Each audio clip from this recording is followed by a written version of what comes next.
റബ്ബന ഞങ്ങളുടെ രക്ഷിതാവേ, ആത്തിന ഞങ്ങൾക്ക് നീ നൽകണമേ, ഫിദ്ദുന്യ ദുന്യാവിൽ, ഹസനത്തൻ എല്ലാ തരത്തിലുള്ള നന്മകളും, വഫിൽ ആഖിറത്തി ഹസനത്തൻ ആഖിറത്തിലും എല്ലാ തരത്തിലുള്ള നന്മകളും നൽകണമേ, വഖിന അദാബന്നാർ നരകശിക്ഷയിൽ നിന്ന് ഞങ്ങളെ നീ കാക്കണമേ. ഈ ഒരു ദുആ മാത്രമേ ഈ ഒരു സ്ഥലം റുക്നുൽ യമാനി എന്ന് പറഞ്ഞ മൂന്നാമത്തെ, ഇവിടുന്ന് തുടങ്ങി 2, 3 ഈ 1, 2, 3ാമത്തെ മൂല മുതൽ അജറുൽ അസ്വദ് വരെയുള്ള മൂലയിൽ അതേ ചെല്ലാൻ പാടുന്നു.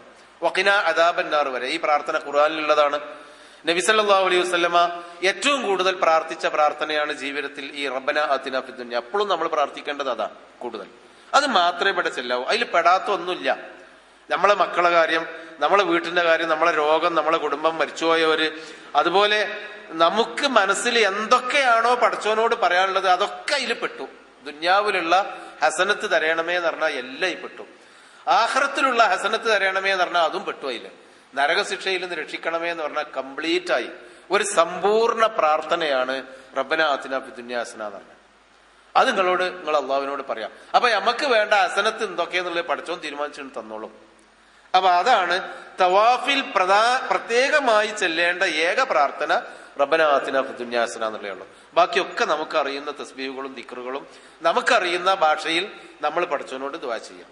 ഇവിടെ നമ്മൾ വേറെ തസ്ബീഹും ദിക്റും നമ്മളെ ഭാഷയിലും പറയരുത്, റബ്ബന ആതിനെ പറയാവൂ. ഇങ്ങനെ ഒരു വട്ടം എത്തി ഇവിടെ എത്തുമ്പോ വീണ്ടും അല്ലാഹു അക്ബർ, ആ കണ്ടില്ലകള്, അല്ലാഹു അക്ബർ എന്ന് പറഞ്ഞ് വീണ്ടും ബിസ്മില്ലാഹി നമ്മൾ തുടങ്ങിയല്ലോ, അവിടെ എത്തി. പിന്നെ ഇങ്ങനെ ചുറ്റി ഇവിടെ എത്തുമ്പോ റബ്ബന ആതിന ഫിദ് ദുനിയ എന്ന് ഇവിടെ എത്തുമ്പോ അതന്നെ പറയണം. ഇവിടെ എത്തുമ്പോ ഒന്നുകൂടിയും അല്ലാഹു അക്ബർ. അങ്ങനെ ആദ്യത്തെ 3 വട്ടം നടക്കേണ്ട നടത്തം ഞാൻ പറഞ്ഞു. അങ്ങനെ 7 വട്ടം പൂർത്തിയാക്കുന്നു. ഇതാണ് തവാഫ് എന്ന് പറയുന്നത്. 7 വട്ടം നിങ്ങൾ പൂർത്തിയാക്കുക. അത് ഭക്തി നിർഭരമായി 7 വട്ടം പൂർത്തിയാക്കുക. ആ തവാഫിന്റെ സമയത്ത് നമ്മൾ ദുആ ചെയ്യുമ്പോൾ കൈ ഉയർത്തേണ്ടതില്ല, ഇങ്ങനെ പറഞ്ഞുകൊണ്ടേ നടക്കും. അവിടെ അങ്ങനെ പ്രാർത്ഥിക്കാവൂ, അങ്ങനെ ആവശ്യമുള്ളൂ. കൈ ഉയർത്തേണ്ട. നബി സല്ലല്ലാഹു അലൈഹി വസല്ലമ കൈ ഉയർത്തിയിട്ടില്ല. പിന്നെ ഉള്ളത് അവിടെ പല ഗ്രൂപ്പുകളും ഉണ്ടാവും. ലോകത്തിന്റെ പല ഭാഗത്തു നിന്നും വരുന്ന ഈജിപ്ഷ്യന്മാരും തുർക്കികളും സിറിയക്കാരും യമനികളും ഒക്കെ ഉണ്ടാവും, ഗ്രൂപ്പുകാർ. അവരൊക്കെ ഒരാൾ ഇങ്ങനെ ചൊല്ലിക്കൊടുക്കും, പിന്നീടുള്ള ഒരു 10-100 ആള് ഉറക്കെ ചെല്ലും. അങ്ങനെയുള്ള കൂട്ടത്തിലും നിങ്ങൾ പെടണ്ട. നമുക്ക് പഠിച്ചവനോട് നമ്മൾ പറയാം. അങ്ങനെ നമ്മൾ 7 തവാഫ് കഴിഞ്ഞു. ഇപ്പൊ തവാഫ്, ഉംറന്റെ തവാഫ് നമ്മൾ പൂർത്തിയാക്കി.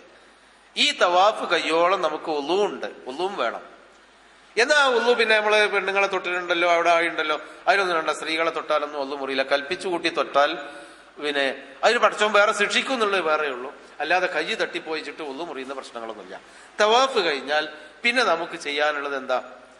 സഅയ് എന്ന് പറഞ്ഞാൽ സഫ മറുവ എന്ന 2 മലകൾക്കിടയിൽ ഓടുക എന്നൊരു കർമ്മമാണ് നമുക്ക് ചെയ്യാനുള്ളത്. അത് അജറുൽ അസ്വദിന്റെ അവിടുന്ന് തവാഫ് കഴിഞ്ഞാൽ പിന്നെ നമുക്ക് സഅയല്ല, സഅയിന്റെ മുമ്പ് നമുക്കുണ്ട്. തവാഫ് കഴിഞ്ഞാൽ നമുക്ക് 2 റക്അത്ത് സുന്നത്ത് നമസ്കരിക്കണം. തവാഫിന്റെ 2 റക്അത്ത് സുന്നത്ത്, സഅയ് ചെയ്യുന്നതിന് മുമ്പ് കേട്ടോ. തവാഫിന്റെ 2 റക്അത്ത് സുന്നത്ത്, അത് നബി പഠിപ്പിച്ചൊരു സുന്നത്താണ്. അത് എവിടെയാണ് നമസ്കരിക്കേണ്ടത്? കണ്ടോളൂ, നിങ്ങൾ അവിടെ കാണുന്ന ഒരു സ്ഥലം മഖാമു ഇബ്രാഹിം.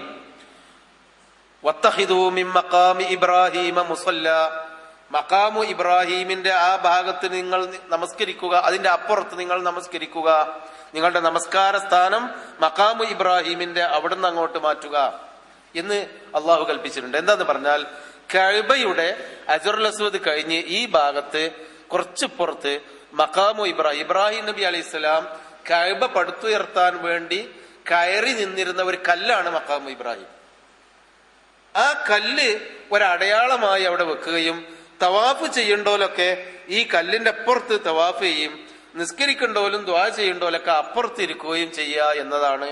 പിന്നെ അതിനു വേണ്ടിയാണ് മഖാമു ഇബ്രാഹിം അവിടെ സ്ഥാപിക്കപ്പെട്ടത്. പിന്നീട് അത് കുറച്ചും കൂടി വീതി കൂട്ടി. പിന്നീട് അത് ആളുകൾ തടയുകയും വീഴുകയും ഒക്കെ ചെയ്യുന്ന ഒരു അവസ്ഥ വന്നപ്പോ പിൽക്കാലത്ത് രാജാക്കന്മാര് അങ്ങനെ കണ്ടോളികൾ ആ സ്വർണത്തിന്റെ നിറമുള്ള ഒരു ചെമ്പിന്റെ കൂട്ടിലാക്കി. ഒരു കൂട്ടിന്റെ ഉള്ളിലാണ് ആ കല്ല്.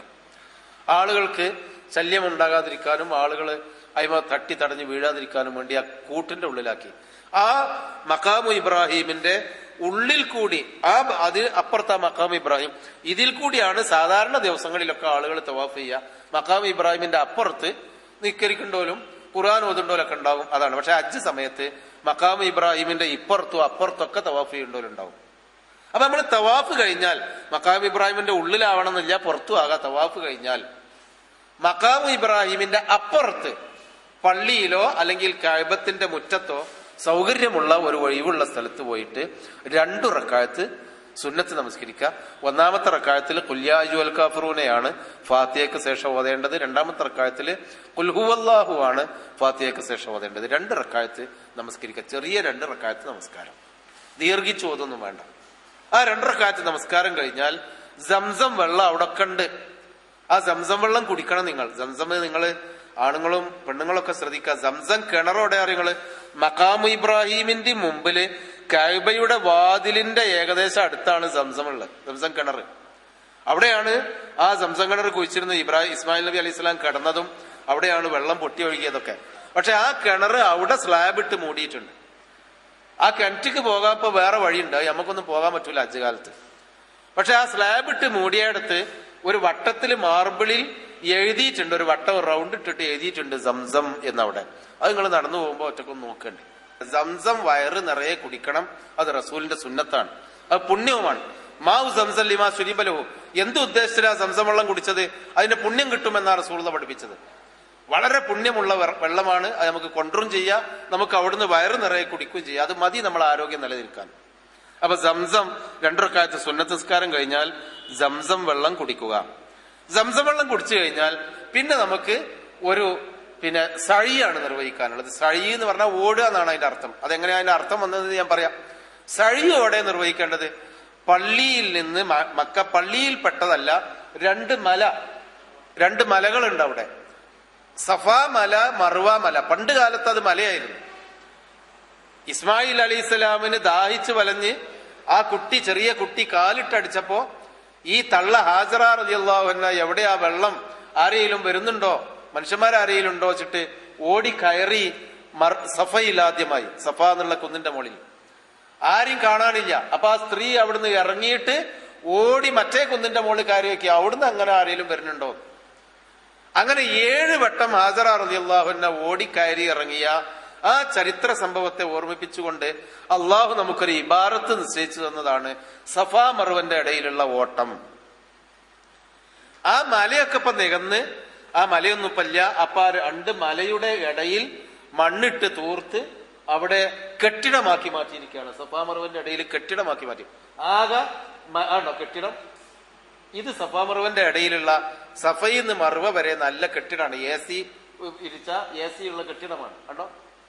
ആ സഫയിൽ കയറി സഫ എന്ന മല ഉണ്ട് എന്ന് അറിയിക്കാൻ വേണ്ടി ആ സഫന്റെ അവിടെ കാണാൻ ചെറിയ ഒരു കല്ലിന്റെ ഒക്കെ അടയാളം കാണാം, പാറന്റെ അടയാളം അവിടെ കാണാം കുറച്ച് സ്ഥലത്ത്.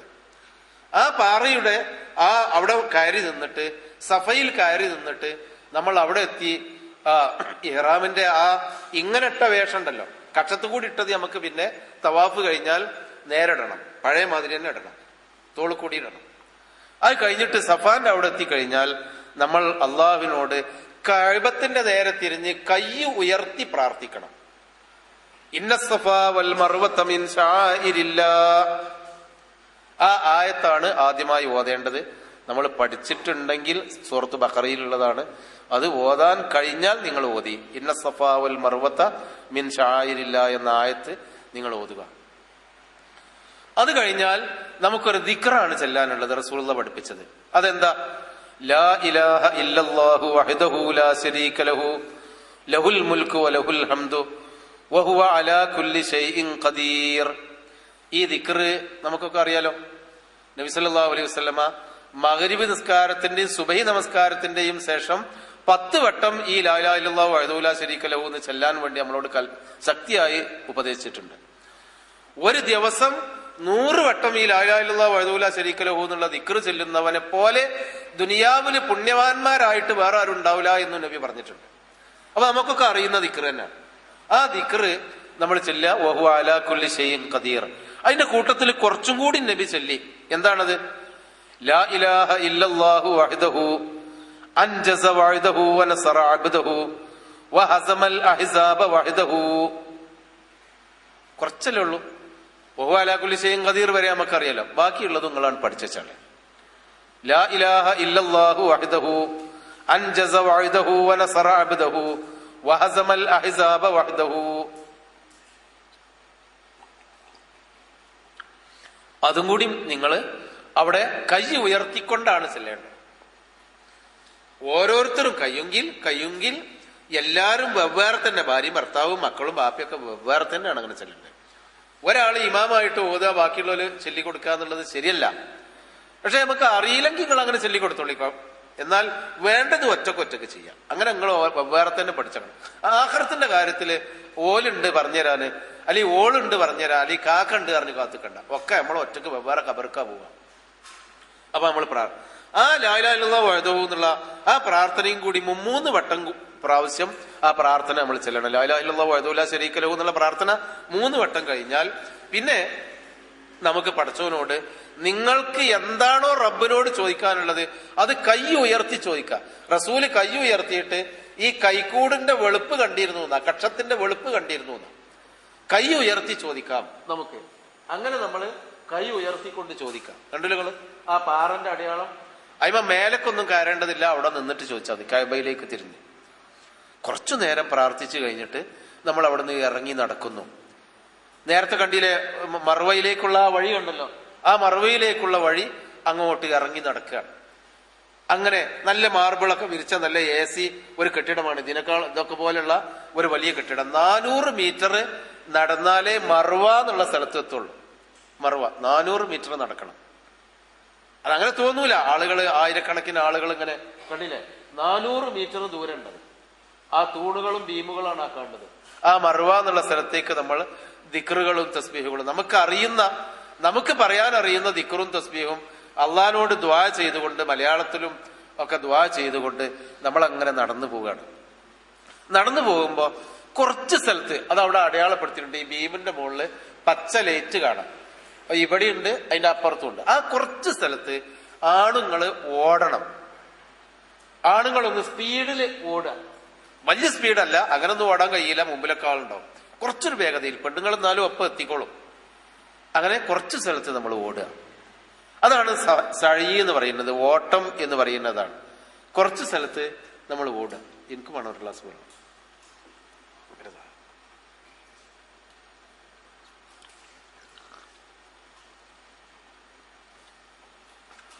ആ ഓട്ടം കഴിഞ്ഞാൽ പിന്നെ നടക്കാൻ തന്നെയാണ് സ്ഥലം. അങ്ങനെ ദിക്റും ചൊല്ലിക്കൊണ്ട് നടന്നാൽ അങ്ങേ തലക്കല് മറുവ, അതൊരു മലയെന്നും ആ മല ഈ മലയും കൂടിയാണ്ട് യോജിച്ച മറുവ എന്നുള്ള സ്ഥലത്തെത്തിയാൽ നേരത്തെ ചെയ്ത പോലെ കഅബയിലേക്ക് തിരിഞ്ഞുകൊണ്ട് നമ്മൾ കുറച്ചു നേരം ലാ ഇലാഹ ഇല്ലല്ലാഹു വഹ്ദഹു ലാ ശരീക ലഹു അത് 3 വട്ടം ചൊല്ലിയിട്ട് നമ്മൾ കുറച്ചു നേരം പ്രാർത്ഥിക്കാം. അധികം നേരം നിൽക്കണ്ട, കുറച്ച് പ്രാർത്ഥിക്കാം. പഠിച്ചവനോട് നമുക്ക് പറയാനുള്ള കാര്യങ്ങൾ, അത്യാവശ്യ കാര്യങ്ങൾ പറയാം. സഫാന്റെ അവിടെ നിന്നുകൊണ്ട് കഅബയിലേക്ക് തിരിയുമ്പോ കഅബ അങ്ങനെ കാണാം. മറുവന്റെ അവിടെ നിന്ന് കാണൂല, കാരണം കുറെ അകലെയാണ്. ആ തിരിഞ്ഞ് നിൽക്കേണ്ടത് നമുക്ക് കാണാൻ അറിയാന്ന് മാത്രം. ഇന്ന സ്ഥലത്തേക്കാ തിരിയേണ്ടത്, അവിടേക്ക് പ്രാർത്ഥിക്കാം. അപ്പൊ ഒരു സഴി, ഒരു നടത്തം, ഒരു ഓട്ടമായി. സഫ മുതൽ മറുവ വരെ ഒരു വട്ടായി. അവിടെ നിങ്ങണ്ട് തന്നെ അതേപോലെ വരിക, ഓടേണ്ട സ്ഥലത്ത് ഓടുക.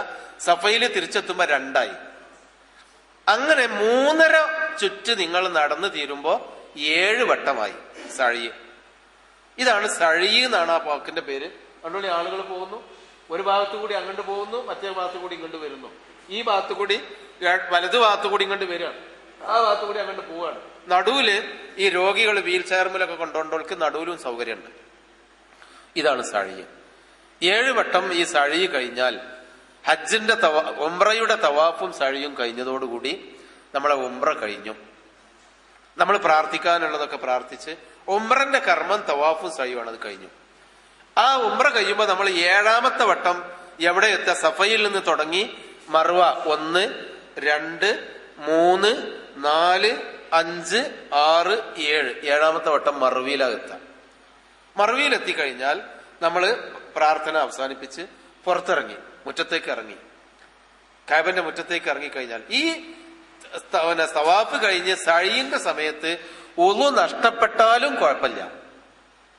ഇനി സഴി നമ്മൾ 2 ചുറ്റ് നടന്നു പോയിക്കന്നെ 400 800 കിലോ, 1 കിലോമീറ്ററോളമായി 2 വട്ടം ആകുമ്പോഴേക്ക് ഇങ്ങനെ 2.5-3 കിലോമീറ്ററോളം നടക്കണം ആ സ്ഥലത്ത്.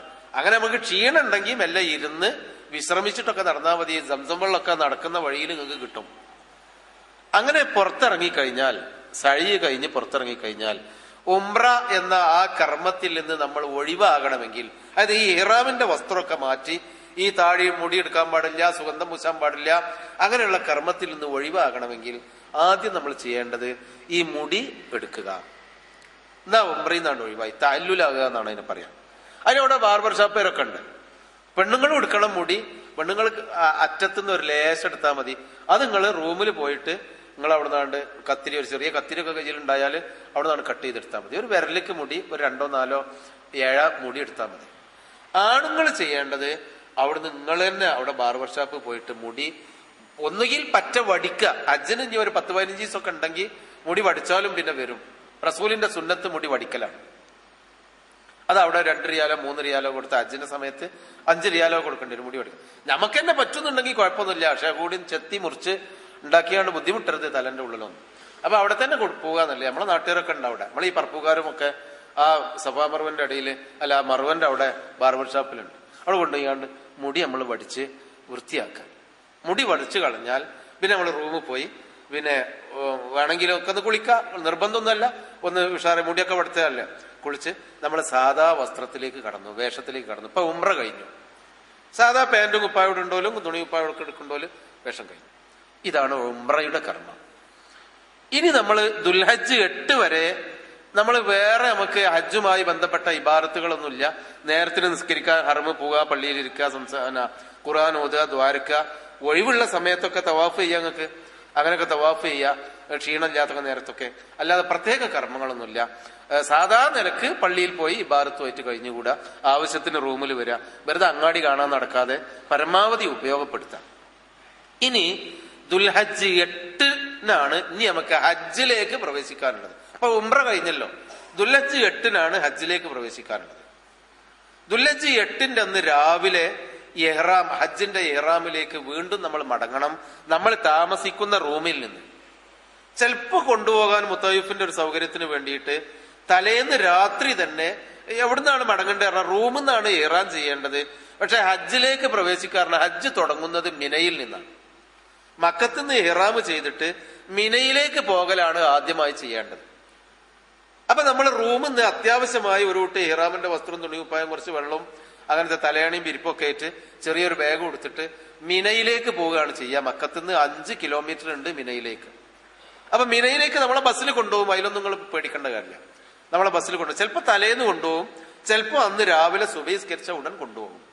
അപ്പൊ മിനയിലേക്ക് പോകുന്നതിന്റെ ഇടക്ക് നമ്മൾ എന്ത് ചെയ്യണം? കുളിക്കുക. ഇഹ്റാമിന്റെ കുളി. പണ്ട് നമ്മൾ ഇഹ്റാമിന്റെ കുളി വിളിച്ചല്ലോ, അതുപോലെ ഒരു ഇഹ്റാമിന്റെ കുളി വിളിച്ച് ശരീരത്തിൽ സുഗന്ധമൊക്കെ പുരട്ടി ഈ ഇഹ്റാമിന്റെ വേഷം, ഇഹ്റാമിന്റെ വസ്ത്രത്തിലേക്ക് വീണ്ടും മടങ്ങുക. അത് നമ്മളൊരു 10-15 ദിവസത്തിന് ഒഴിവാക്കിയതല്ല. നമ്മളെ പാന്റും കുപ്പായും ഒക്കെ എന്നല്ലോ. പണ്ട് വിമാനത്തിൽ നിന്ന് നമ്മൾ ചെയ്ത ആ ഇഹ്റാമിന്റെ വേഷത്തിലേക്ക് വീണ്ടും മടങ്ങുക. മടങ്ങിയിട്ട് നമ്മളെ റൂമിൽ വെച്ച് ഹജ്ജിന് വേണ്ടി നമ്മൾ ഇഹ്റാം ചെയ്യുക. അതെങ്ങനെ? ഉംറക്ക് വേണ്ടി നമ്മൾ വിമാനത്തിൽ നിന്ന് ഇഹ്റാം ചെയ്ത് നിങ്ങൾ ഓർക്കുന്നുണ്ടായിരിക്കും. ലബ്ബൈക അല്ലാഹുമ്മ ഉംറത്തൻ. ഹജ്ജിന് വേണ്ടി ഇഹ്റാം ചെയ്യുമ്പോ ലബ്ബൈക അല്ലാഹുമ്മ ഹജ്ജൻ, ലബ്ബൈക അല്ലാഹുമ്മ ഹജ്ജൻ എന്ന് റൂമിൽ വെച്ച് നമ്മളാണ്ട് ഉറക്കെ പറയാം. ആണുങ്ങളും പെണ്ണുങ്ങളും ഒക്കെ ആണ്ട് ഉറക്കെ പറയാം ലബ്ബൈക അല്ലാഹുമ്മ ഹജ്ജൻ. അത് കഴിഞ്ഞാൽ ഇഹ്റാമിന്റെ വേഷത്തിലേക്ക് കടന്നു. അല്ല, ഇഹ്റാമിലേക്ക് കടന്നു. ഇഹ്റാമിന്റെ വേഷമായി ഇഹ്റാമിലേക്ക് കടന്നു. ഇനി നമ്മൾ റൂമിൽ നിന്ന് ഇറങ്ങുന്നു. മുത്തവീഫിന്റെ ബസ് പോയിന്റിലെത്തുന്നു. ബസ്സിൽ കയറുന്നു. അപ്പോഴൊക്കെ ലബ്ബൈക അല്ലാഹുമ്മ ലബ്ബൈക് ലബ്ബൈക ലാ ശരീക ലക ലബ്ബൈക് ഇന്നൽ ഹംദ വന്നിഅമത ലക വൽ മുൽക് ലാ ശരീക ലക. ഇത് ചൊല്ലിക്കൊണ്ടാണ് നമ്മൾ അങ്ങനെ മിനായിലേക്ക് പോകുന്നത്. ആ ബസ്സിൽ നല്ല തിരക്കായിരിക്കും. ലക്ഷക്കണക്കിന് മനുഷ്യന്മാര്, 10,000-കണക്കിന് വാഹനങ്ങളുടെ മുകളിലും താഴെയുമായി ഉള്ളിലുമായി മിനായിലേക്ക് നീങ്ങുകയാണ്. എല്ലാവരും മിനായിലേക്കാണ്. മിനായിൽ തമ്പുകളാണ്. നിങ്ങൾക്ക് കാണാം തമ്പുകൾ. മിനായിലെ തമ്പുകൾ കാണണം. അവിടെ കണ്ടാൽ ഒരു 10-20 ആളുകൾക്കൊക്കെ ഒരു തമ്പിന്റെ ഉള്ളിൽ കിടന്നുറങ്ങാൻ പറ്റുന്ന വിധത്തിൽ അടിയിൽ കാർപ്പറ്റൊക്കെ വിരിച്ച ആ തമ്പുകൾ അവിടെ കണ്ടില്ല. വെളുത്ത കൂടാരം, അതാണ് തമ്പുകളാണ്. മേലെ കാറ്റൊക്കെ വരാൻ സൗകര്യമുള്ള തമ്പുകൾ. തീ പൊള്ളാത്ത, തീ പറ്റിയാലും വെള്ളം ചീറ്റുന്ന, പമ്പ് ചെയ്യുന്ന വളരെ ഗംഭീരമായ AC തമ്പുകളാണ്. അവിടെയാണ് നമുക്ക് കിടന്നുറങ്ങാനുള്ളത്, അടിയിൽ കാർപ്പറ്റൊക്കെ കുറിച്ച്. ആ മിനയിലേക്കാണ് നമ്മൾ പോകുന്നത്. അവിടെ നമ്മളെ മുത്തവയ്ഫ് നമ്മൾക്ക് നിശ്ചയിച്ച സ്ഥലത്ത് ഇറക്കി കൊണ്ടുപോയി തരും. നമ്മൾ ചെയ്യേണ്ടത് ഇത്രയേ ഉള്ളൂ. നമ്മൾ ആ ബസ്സിൽ ഇങ്ങനെ പോകുമ്പോൾ ആളും വാളും ആരവും കണ്ട് ഇങ്ങനെ കണ്ണഞ്ചി പോകരുത്. നമ്മൾ തെൽബിയത്ത് ചൊല്ലിക്കൊണ്ട് ഹജ്ജിലാപ്പ നമ്മളുള്ള ഹജ്ജിലേക്ക് കടന്നു. നമ്മൾ മിനായിൽ പോയി അവിടെ നിൽക്കുന്നു. ഒരു ഉച്ചന്റെ മുമ്പായിട്ട് നമ്മൾ മിനയിലെത്തും. നമുക്ക് ഉള്ള തമ്പിന്റെ ഉള്ളിൽ ബാഗൊക്കെ വെച്ചിട്ട് നമ്മളെ സൗകര്യത്തിന് നമ്മൾ പിന്നെ ഖുർആൻ ഓതണം. അവിടെ ഇരുന്ന് നമ്മൾ പ്രാർത്ഥിക്കണം. ളുഹർ ബാങ്കിന്റെ സമയമായാൽ ളുഹർ ബാങ്കും കാമത്തും കൊടുത്ത് തമ്പിലുള്ളവരെല്ലാരും കൂടി ഒരു ജമാഅത്തായി നിസ്കരിക്കാം. ഞങ്ങളൊക്കെ പോകുമ്പോ ഞങ്ങൾക്ക് ഒരു 100-400 ആള് ഞങ്ങളെ തമ്പുകൾ ഒന്നാകെ ഉണ്ട്, നമ്മളുണ്ട് ഒറ്റ തമ്പാക്കി മാറ്റിയിട്ട് ഒരു വലിയ ജമാഅത്തായിട്ടൊക്കെ നിസ്കരിക്കും. അങ്ങനെ പറ്റിങ്ങി മതി. അല്ലെങ്കിൽ നിങ്ങൾ ഒരു 10-20 ആള് കൂടി ജമാഅത്തായി നിസ്കരിച്ചാലും മതി. മിനായിൽ ഒരു പള്ളിയുണ്ട്, മസ്ജിദുൽ ഖൈഫ്. എല്ലാവർക്കും അതിലേക്ക് പോകാൻ കഴിയില്ല, തിരക്കായിരിക്കും. അപ്പൊ ഒറ്റക്കാർക്കൊക്കെ തിരക്കിടില്ല. കൂട്ടമായി പോകുന്നവരൊക്കെ തമ്പിന്റെ ഉള്ളിൽ തന്നെ ളുഹർ 2 റക്അത്ത് ഖസ്റാക്കി നിസ്കരിക്കാം. എന്തിനാ അപ്പൊ ഇവിടെ വെറുതെ ഇരിക്കല്ലേ, 4 ആക്കി കൂടെ എന്ന് പറയേണ്ട. റസൂലുള്ള 2 ആക്കിയേ നിസ്കരിച്ചിട്ടുണ്ട്. 2 റക്അത്ത് ളുഹർ. അസർ ബാങ്ക് കൊടുത്തു കഴിഞ്ഞാൽ സമയമായാൽ അസറിന്റെ നേരത്ത് അസർ 2 റക്അത്ത് ഖസ്റാക്ക, ജമ്മാക്കണ്ട. മഗ്രിബ് 3 റക്അത്ത്, ഇശാ 2 റക്അത്ത്. അങ്ങനെ ഖസ്റാക്കി നിസ്കരിക്കാം അതതിന്റെ സമയത്ത്. ബാക്കിയുള്ള സമയം തൽബിയത്ത് ചൊല്ലുക, ഖുർആൻ ഓതുക, ദുആ ചെയ്യുക, ഖിബലക്ക് തിരിഞ്ഞുകൊണ്ട് ദുആ ചെയ്യുക, ഭക്ഷണം കഴിക്കുക, കിടന്നുറങ്ങുമാണല്ലോ. അന്ന് രാത്രി താമസിക്കണം. മിനയിൽ അന്തി ഉറങ്ങിക്കഴിഞ്ഞാൽ പിറ്റേന്ന് ഇത് എന്നാ അറിയാം, ദുൽഹജ്ജ് 8-നാണ്. യൗമു തർവിയത്ത് എന്നാണ് അതിന്റെ പേര്. അതായത് വെള്ളവും ഒക്കെ എടുത്ത് എല്ലാവരും ശേഖരിച്ച് മിനയിലേക്ക് പുറപ്പെട്ടിരുന്ന ദിവസം നേരത്തുള്ളൂ. ദുൽഹജ്ജ് 8-നാണ് നമ്മൾ മിനയിലേക്ക് പോകുന്നത്. 8-നന്ന് ദുൽഹജ്ജ് 8-ന് മിനയിൽ അന്ന് അന്തി ഉറങ്ങുന്നു. ഉറങ്ങുന്ന സമയമല്ലാത്തപ്പോഴൊക്കെ, ഭക്ഷണത്തിന്റെയും ഉറക്കത്തിന്റെയും സമയമല്ലാത്തപ്പോഴൊക്കെ നമ്മൾ ഒന്നോടുകൂടി തസ്ബീഹും ദിക്റും ദുആയൊക്കെ ആയിട്ട് ഇങ്ങനെ തമ്പിൽ കടഞ്ഞുവിടാം. ഒരു 10-20 ആൾ ഇങ്ങനെ ആണും പെണ്ണും കൂടി ഉണ്ടാവുമ്പോ ബടായി പറഞ്ഞ് നിങ്ങളവിടെ മറ്റതോടെ എത്ര മക്കളുണ്ട് അതൊന്നും പറഞ്ഞിരിക്കരുത്. അവിടെ ദിക്റും തസ്ബീഹായിട്ട് കഴിഞ്ഞുകൂടാം. അത് കഴിഞ്ഞ് പിറ്റേന്ന് നേരം വെളുത്തു കഴിഞ്ഞാൽ ദുൽഹജ്ജ് മാസം 9-ആണ്. അറഫയിലേക്ക് അവിടുന്ന് നിങ്ങളെ കൊണ്ടുപോകും. അതേമാതിരി അവിടുന്ന് അറഫയിലേക്ക് നിങ്ങളെ ബസ്സിൽ കൊണ്ടുപോകും. അപ്പൊ നമ്മൾ രാവിലെ സുബഹി നിസ്കരിച്ചു കഴിഞ്ഞാൽ ബസ് വരുമ്പോ ബസ് കയറി, കുറച്ച് ബുദ്ധിമുട്ടൊക്കെ ഉണ്ടാവും, തിരക്കൊക്കെ ഉണ്ടാവും.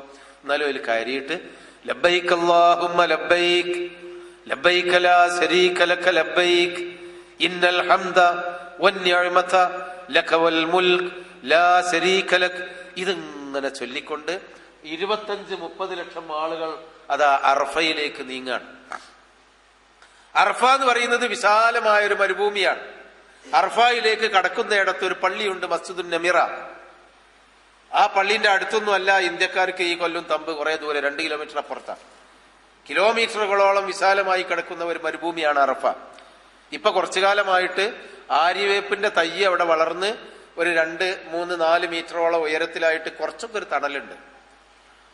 പിന്നെ അറഫയിൽ തമ്പല്ല, വലിയ പന്തലാണ്. ഒരു 10-100 ആൾക്ക് പറ്റുന്ന വലിയ പന്തലുണ്ട്. അതിനുള്ളിൽ കൂടിയൊക്കെ വെയിലുണ്ടാവും, ചൂടുണ്ടാവും. എന്നാലും അറഫയിലാണ് നമുക്കൊക്കെ നിശ്ചയിച്ചൊരു സ്ഥലമുണ്ട്. ഓരോ ഭാഗത്തുനിന്ന് വരുന്നവർക്കും സർക്കാർ നിശ്ചയിച്ച സ്ഥലത്തെ നമ്മളെ ബസ് കൊണ്ടുപോയി ഇറക്കുള്ളൂ. ചിലപ്പോൾ 2-4 മണിക്കൂറൊക്കെ ബസ്സിൽ ഇരിക്കേണ്ടി വരും. ചിലപ്പോൾ അരമണിക്കൂർ കൊണ്ട് എത്തും ചെയ്യും. മിനയിൽ നിന്ന് അറഫയിലേക്ക് 6 കിലോമീറ്ററേ യഥാർത്ഥത്തിലുള്ളൂ. പക്ഷേ മണിക്കൂറുകൾ എടുക്കുവേണ്ടി വരും ചിലപ്പോൾ, കാരണം അത്രയും ലക്ഷം ആളുകളുള്ളതല്ലേ.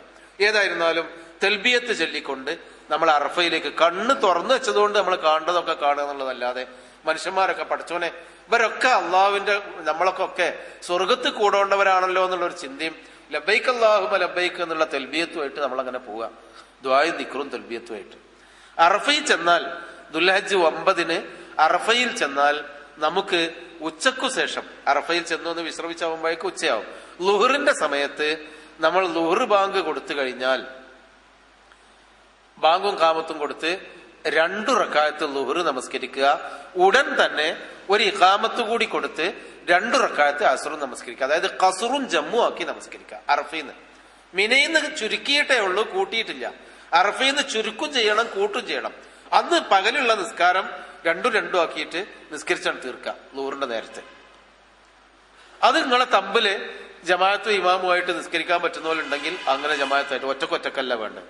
പെണ്ണുങ്ങൾ പിന്നിൽ നിൽക്കുക, ആണുങ്ങൾ മുന്നിൽ നിന്നിട്ട് ജമാഅത്തായിട്ട് നിസ്കരിക്കുക. അപ്പൊ നിസ്കാരം കഴിഞ്ഞു. ഉച്ചക്ക് ശേഷം അറഫയിൽ നിന്ന് പ്രാർത്ഥിക്കുക, ഖിബലക്ക് തിരിഞ്ഞുകൊണ്ട് പ്രാർത്ഥിക്കുക. അറഫ ദിവസം എന്ന് പറഞ്ഞാൽ അൽ ഹജ്ജു അറഫ, ഹജ്ജ് എന്ന് പറഞ്ഞാൽ അറഫയാണ് എന്നാണ്. അതായത് അറഫ ദിവസമാണ് ഹജ്ജിന്റെ ഏറ്റവും പ്രത്യേകമായ ദിവസം. നബി സല്ലല്ലാഹു അലൈഹി വസല്ലമ പഠിപ്പിച്ചു തന്നു, അല്ലാഹു തആല ഒന്നാം ആകാശ ലോകത്തേക്ക് ഇറങ്ങി വന്നിട്ട് മലക്കുകളോട് അഭിമാനപൂർവ്വം പറയും, എന്റെ മലക്കുകളെ, ലോകത്തിന്റെ നാനാഭാഗത്തു നിന്നും എന്റെ വിളി കേട്ട് മുടി ചടപിടിച്ച് വിഷമിച്ച് ക്ഷീണിച്ച് ഈ വിനയത്തിന്റെ വസ്ത്രവും ധരിച്ചു വന്ന എന്റെ അടിമകളിതാ ഈ മരുഭൂമിയിൽ, ഞാൻ വിളിച്ചു വന്ന എന്റെ അതിഥികളായ അടിമകളിതാ ഈ മരുഭൂമിയിൽ എന്റെ നേരെ കൈ ഉയർത്തിയിരിക്കുന്നു, അവരെന്ത് ചോദിച്ചാലും ഞാൻ കൊടുക്കുന്നതാണ് എന്ന് അല്ലാഹു തആല സന്തോഷത്തോടുകൂടി പറയുന്ന ദിവസം. മലക്കുകൾ പോലും മനുഷ്യന്മാരുടെ കാര്യത്തിൽ അസൂയപ്പെട്ടു പോകുന്ന ഒരു ദിവസമാണ് അറഫ. ലോകം പ്രാർത്ഥനയിൽ ഉറ്റുനോക്കുന്ന ഒരു ദിവസം. അറഫായിൽ വെച്ച് അള്ളാഹുവിനോട് ഹലാലായ എന്തും നിങ്ങൾ പ്രാർത്ഥിക്കുകയാണെങ്കിൽ നിങ്ങളുടെ മനസ്സിന്റെ ആത്മാർത്ഥതക്കനുസരിച്ച് അള്ളാഹ് അതാണ്ട് നിറവേറ്റിത്തരും. അത്രയധികം അള്ളാഹു തആല പ്രാർത്ഥനയ്ക്ക് വേണ്ടി നമ്മുടെ നേരെ കൈ നീട്ടുന്ന, നമ്മുടെ പ്രാർത്ഥനയ്ക്ക് ഉത്തരം ചെയ്യുന്ന ദിവസമാണ് അറഫ. നിങ്ങൾ കഴിയുന്നതും അറഫയിൽ ഉച്ചക്ക് ശേഷം ഖിബിലയിലേക്ക് തിരിഞ്ഞ്, അതൊക്കെ അവിടുന്ന് അറിയാം, ഖിബിലയിലേക്ക് തിരിഞ്ഞുകൊണ്ട് പ്രാർത്ഥിക്കാം. നിന്നുകൊണ്ട് തന്നെ പ്രാർത്ഥിക്കാൻ കഴിയും, നിന്ന് പ്രാർത്ഥിക്കാം. ഭാര്യ ഭർത്താവും മക്കളും സ്നേഹിതന്മാരും ഒക്കെ ഉണ്ടാവുമ്പോ ഈ ഒരു നിന്ന് പ്രാർത്ഥിക്കാനൊക്കെ നമ്മളിങ്ങനെ ഒച്ചട്ട് നമ്മളെ കാര്യങ്ങളൊക്കെ പറയാനൊരു മടി ഉണ്ടാവും. എന്റെ പെണ്ണുങ്ങൾ കേൾക്കൂലേ, അല്ലെങ്കിൽ മറ്റോ കേൾക്കൂലേ ഞാൻ അങ്ങനെ പറയേണ്ടത്, എന്റെ കച്ചവടത്തിന്റെ കാര്യം, എന്റെ കുട്ടികളെ കാര്യമൊക്കെ ഇങ്ങനെ നുള്ളിപ്പെറുക്കി പറയുന്നത് ഓര് കേൾക്കൂലെന്ന്. അതുകൊണ്ടൊന്ന് മാറി നിന്നാ മതി.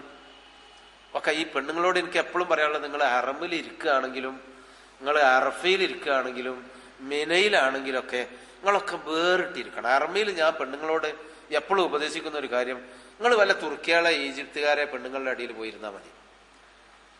നിങ്ങളുടെ അടിയിൽ മലയാളികൾ കൂടി ഇരിക്കരുത്. മലയാളികൾ കൂടി ഇരുന്നാൽ വെറുതെ പറഞ്ഞുകൊണ്ടിരിക്കും. ആലിക്കൽ കിതാബുൽ റൈമ ഫീഹി ഹുദൽ ലിൽ മുത്തഖീൻ, നിങ്ങൾ എവിടുന്ന എന്നറിയാം. പിന്നെ അങ്ങനെ അല്ലദീന യുമിനൂന ബിൽ ഗൈബി വയഖീമൂന സ്വലാത്ത കാലിട്ട് കടഞ്ഞിട്ട് ചെയ്യാന്നറിയാം. അങ്ങനെ പറയും. മലയാളികൾ പെണ്ണുങ്ങൾ വെറുതെ പറഞ്ഞുകൊണ്ടിരിക്കും. ഈ തുർക്കികളുടെ അടിയിലോ അല്ലെങ്കിൽ വല്ല സിറിയക്കാരുടെ അടിയിലോ ഇരുന്നാൽ അങ്ങോട്ടും മുണ്ടൂല അങ്ങോട്ടും മുണ്ടൂല. കാരണം അങ്ങോട്ടും മുണ്ടാൻ പറ്റൂല്ലോ, അതുകൊണ്ട് മോത്ത് പോക്കല്ലേ ഉള്ളൂ. അതുകൊണ്ട് നമുക്ക് നമ്മളെ ഈ ഭാരത്ത് പറ്റിയിരിക്കാം. അതുപോലെ തന്നെ അറഫയിൽ നിങ്ങൾ വെറുതെ വർത്താനം പറഞ്ഞിരിക്കരുത്. കിട്ടുന്ന ചാൻസാ, വർത്താനം നിങ്ങൾക്ക് പിന്നെ പറയാം. കിട്ടുന്ന ചാൻസാണ് അറഫയിൽ ഉച്ച മുതൽ സൂര്യൻ അസ്തമിക്കുന്നത് വരെ.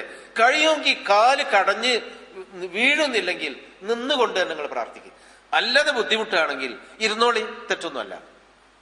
കിടക്കണമെന്നുണ്ടെങ്കിൽ കിടന്നോളി, പക്ഷെ പ്രാർത്ഥിക്കുക. അറഫയിൽ പ്രാർത്ഥനാ നിരതമായ മനസ്സ്. അറഫയിൽ നിന്നൊക്കെ പ്രാർത്ഥിച്ചിട്ട് അതിനെ കൊണ്ടൊക്കെ കിട്ടിയ ഗുണങ്ങള് നമ്മൾ അനുഭവത്തിൽ ഇങ്ങനെ പറയുമ്പോൾ നിങ്ങൾക്ക് വിശ്വസിക്കാൻ കഴിയില്ല. നമ്മളെ ചില ആളുകൾക്ക് വേണ്ടിയൊക്കെ നമ്മൾ പ്രാർത്ഥിച്ചത്, ആ ആത്മാർത്ഥതക്കനുസരിച്ച് അള്ളാഹ് അത് കേൾക്കും. അള്ളാഹ് അഭിമാനപൂർവ്വം അറഫയിൽ പ്രാർത്ഥിക്കുന്നവരെ മലക്കുകളോട് അഭിമാനപൂർവ്വം പറയുന്ന ദിവസമാണ്. സൂര്യൻ അസ്തമിക്കുന്നത് വരെ നിങ്ങൾ അറഫയിൽ നിന്ന് പ്രാർത്ഥിക്കണം. കാരണം നിസ്കരിക്കാനും കാര്യമൊന്നുമില്ലല്ലോ.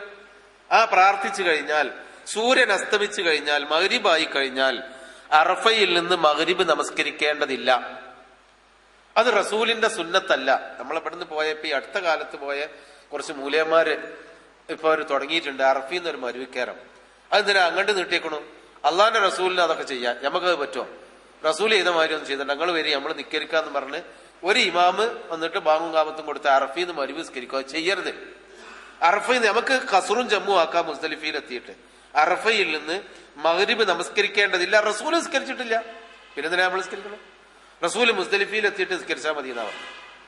അപ്പൊ അറഫയിൽ നിന്ന് സൂര്യൻ അസ്തമിച്ചു കഴിഞ്ഞാൽ വലിയ കെട്ടുമാണ്ടൊന്നും ഉണ്ടാവില്ല. നമ്മളെ ചെറിയൊരു ബാഗൊക്കെ ഉണ്ടാവുള്ളൂ. നമ്മളെ മുത്തവൈഫിന്റെ വണ്ടി വരും, ആ വണ്ടി കയറിയിട്ട് നമ്മൾ മുസ്ദലിഫയിലേക്കാണ് പോകുന്നത്. അപ്പൊ നിങ്ങൾ വിചാരിക്കും മുത്തവൈഫിന്റെ വണ്ടി വരിക എന്നിട്ട് നിൽക്കുക, നമ്മള് വീട്ടിന്റെ മുമ്പ് നിന്ന് കാറ് വന്ന് നിൽക്കേണ്ട മാതിരിയൊന്നും അല്ല. അതിലൊക്കെ കുറെ ബുദ്ധിമുട്ടും പ്രയാസങ്ങളൊക്കെ ഉണ്ടാവും. ആ വണ്ടി വന്ന് അതിലൊക്കെ ഒന്ന് കയറി എത്തിപ്പെടണമെങ്കിൽ കുറച്ച് ബുദ്ധിമുട്ടുണ്ടാവും. അതൊക്കെ നമ്മൾ സഹിക്കണം, ശ്രമിക്കണം. ഏതായിരുന്നാലും ആ വണ്ടി കയറിയിട്ട് നമ്മൾ മുസ്ദലിഫയിലേക്ക് പുറപ്പെടുകയാണ് രാത്രി മഗ്രിബിന്റെ ശേഷം. മുസ്ദലിഫ അറഫ എന്നൊക്കെ പറഞ്ഞാൽ ഓരോരോ പ്രദേശത്തിന്റെ പേരാണ്. നമ്മുടെ നാട്ടിലുള്ള പ്രദേശത്തിന്റെ അരി ഓരോരോ പ്രദേശത്തിന്റെ പേരാണ് മുസ്ദലിഫ അറഫ എന്നൊക്കെ പറയുന്നത്. അപ്പൊ ആ മുസ്ദലിഫ എന്ന സ്ഥലത്തേക്കാണ് നമ്മൾ പോകുന്നത്. മുസ്ദലിഫയില് ഇതുപോലെ അറഫ പോലെ വിശാലമായ ഒരു മരുഭൂമിയാണ്. ഫഇദാ അഫൽതും മിൻ അറഫാത്തിൻ ഫദ്കുറുല്ലാഹ ഇൻദൽ മശ്അരിൽ ഹറാം. നിങ്ങൾ അറഫയിൽ നിന്ന് ഒഴുകിയെത്തിക്കഴിഞ്ഞാൽ മശ്അറുൽ ഹറാമിന്റെ അടുത്ത് വെച്ച് അള്ളാഹുവിനോട് നിങ്ങൾ അള്ളാഹുവിനെ ഓർത്തുകൊണ്ട് പ്രാർത്ഥിക്കുക എന്ന് ഖുർആനിൽ പറഞ്ഞ മശ്അറുൽ ഹറാം എന്ന ആ സ്ഥലമാണ് മുസ്ദലിഫ. അവിടെ ഒരു പള്ളിയുണ്ട്, അവിടെ ഒരു ചെറിയൊരു കുന്നൊക്കെ ഉണ്ട്.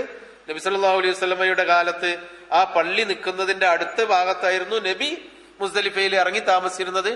പക്ഷെ നബി പറഞ്ഞു, ഞാൻ നിൽക്കുന്നിടത്ത് തന്നെ നിങ്ങൾക്ക് നിൽക്കാൻ കഴിയൂല. ഈ വിശാലമായ മരുഭൂമിയിലൊക്കെ ഈ ആൾക്കൂട്ടം നിൽക്കുന്നതൊക്കെ നിൽക്കാൻ പറ്റുന്ന സ്ഥലം തന്നെയാണ്. നിങ്ങൾ മുസ്ദലിഫയിൽ എവിടെ ആയിരുന്നാലും വേണ്ടില്ല, മശ്അറുൽ ഹറാം എന്ന് പറയുന്ന ആ വിശുദ്ധ ഭൂമിയിൽ മുസ്ദലിഫയിലേക്കാണ് അറഫീന്ന് നമ്മൾ വരുന്നത്. അത് നമ്മൾ ബസ്സിന് പോരായിരിക്കും നല്ലത്.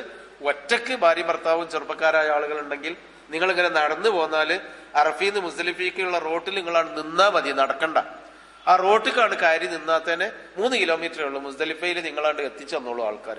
അതിനത്ര ഒഴുക്കാണ്, വെള്ളം ഒഴുകുന്ന മാതിരി ഒഴുകായിരിക്കും. അപ്പോ മുസ്ദലിഫയിൽ എത്തിക്കഴിഞ്ഞാൽ അവിടെ തമ്പു ഇതൊന്നും ഉണ്ടാവില്ല, രാത്രിയാണല്ലോ, വെളിച്ചും തീയൊക്കെ ഉണ്ടാവും. അപ്പോ നിങ്ങൾ വല്ല ഭക്ഷണമൊക്കെ കഴിക്കണമെങ്കിൽ അവിടെ ചെറിയ പെട്ടിപ്പീടികളൊക്കെ ഉണ്ടാവും.